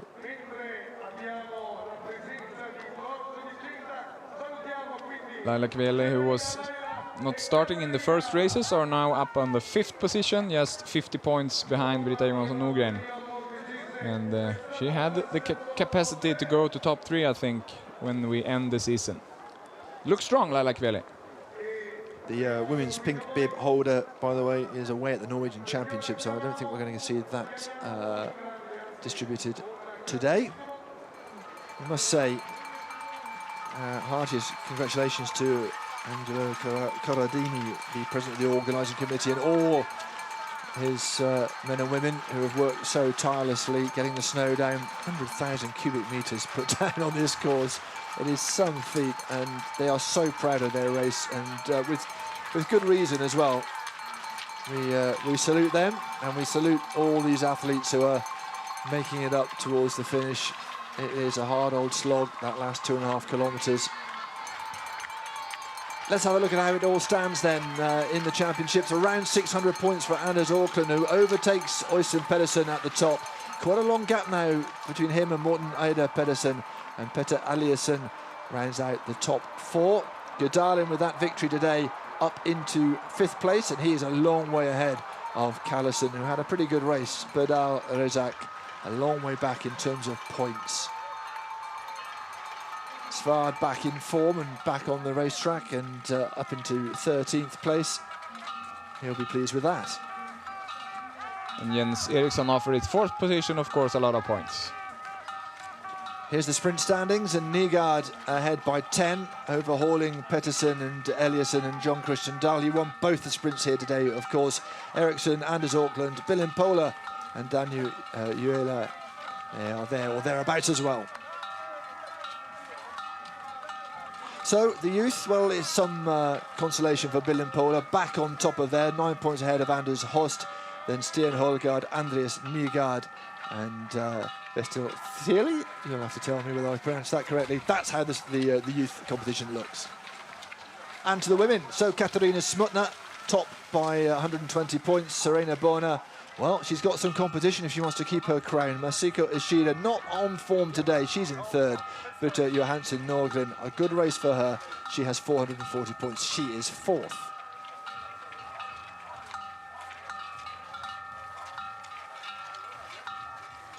In the youth, Tony Sundvor is top, and Tuva Tofdal Steva, who was, I think, top, has dropped down into 2nd place, so that's how it's looking for the women in the youth competition.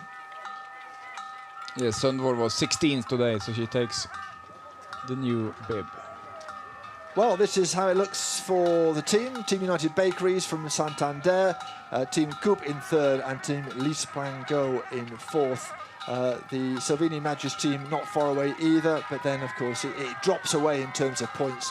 But United Bakeries and Team Santander, they are going to fight and fight, I think, until the final race in Sweden.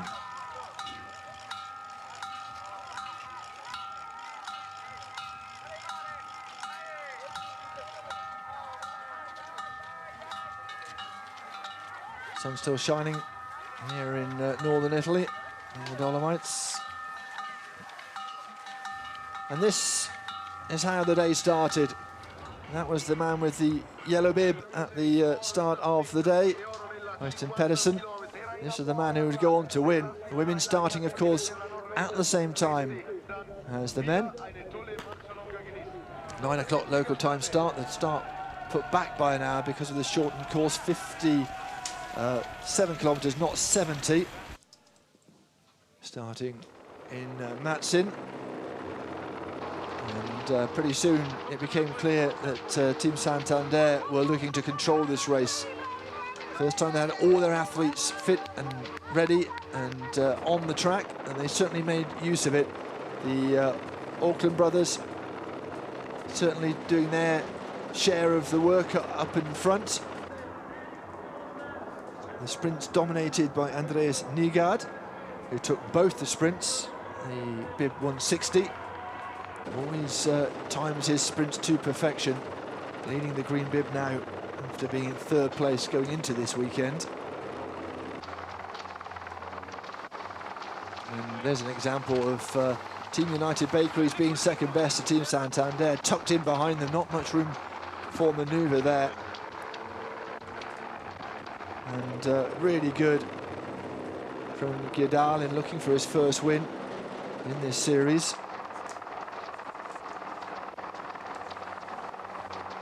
Of course, Øystein Pedersen, such a powerful athlete, about 6 kilometers out, 5 kilometers out. He made his break, looking to perhaps get a good advantage before the big climb, the classic climb, the famous climb, the Cascata climb, which starts just about there. And that 2.5 kilometer climb into the mountains, into Cavalese, where the finish is. Well, he just didn't have enough power. First of all, it was Anders Auckland who went past. We thought perhaps he was the one who's going to power away for the win, but it just gets steeper and steeper. And all of a sudden, Tordale Gjerdalen came past everyone, turned right and disappeared. And it was a perfect race for him in almost every aspect, brilliantly timed.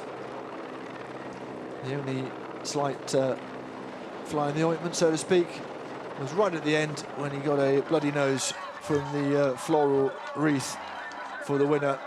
He took it right on the nose, but he won't mind. 200 points will ease the pain somewhat.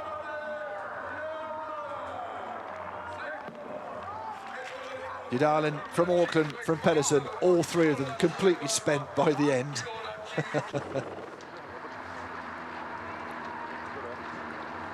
Women's race was also a tight one towards the end between Smutna, Cavelli and Boena. Boena, heading into the climb, was ahead, but she spent a lot of energy, as she said after the race, trying to get back with the leaders. And Smutna all of a sudden took her cue, went ahead of Boena and Cavelli, and really had the power and the energy reserves to pull away. And in the end, 9.5 seconds was the margin of victory. Another slightly awkward delivery of the flowers, but hey, you know, a win's a win. Second one of the season for her. Wins 2 seconds. It was second place for Leila Cavelli and third place for Serena Boena. And the party starts here for everybody else. It's been a fabulous, fabulous event, and we move on to the König Ludwig in Germany, and then up into Scandinavia, and I think it will be classic, the one in Germany. I have to thank Jesper Jonsson for his company. I think it's been a great race to commentate on. Thank you to Richard, and we're looking forward for the coming 4 races in the Swick Classics. It's been a blast. We thank you for your company. It's been a great finish here. We thank everyone involved, and we bid you farewell from Cavalese and from the 42nd Marcialonga.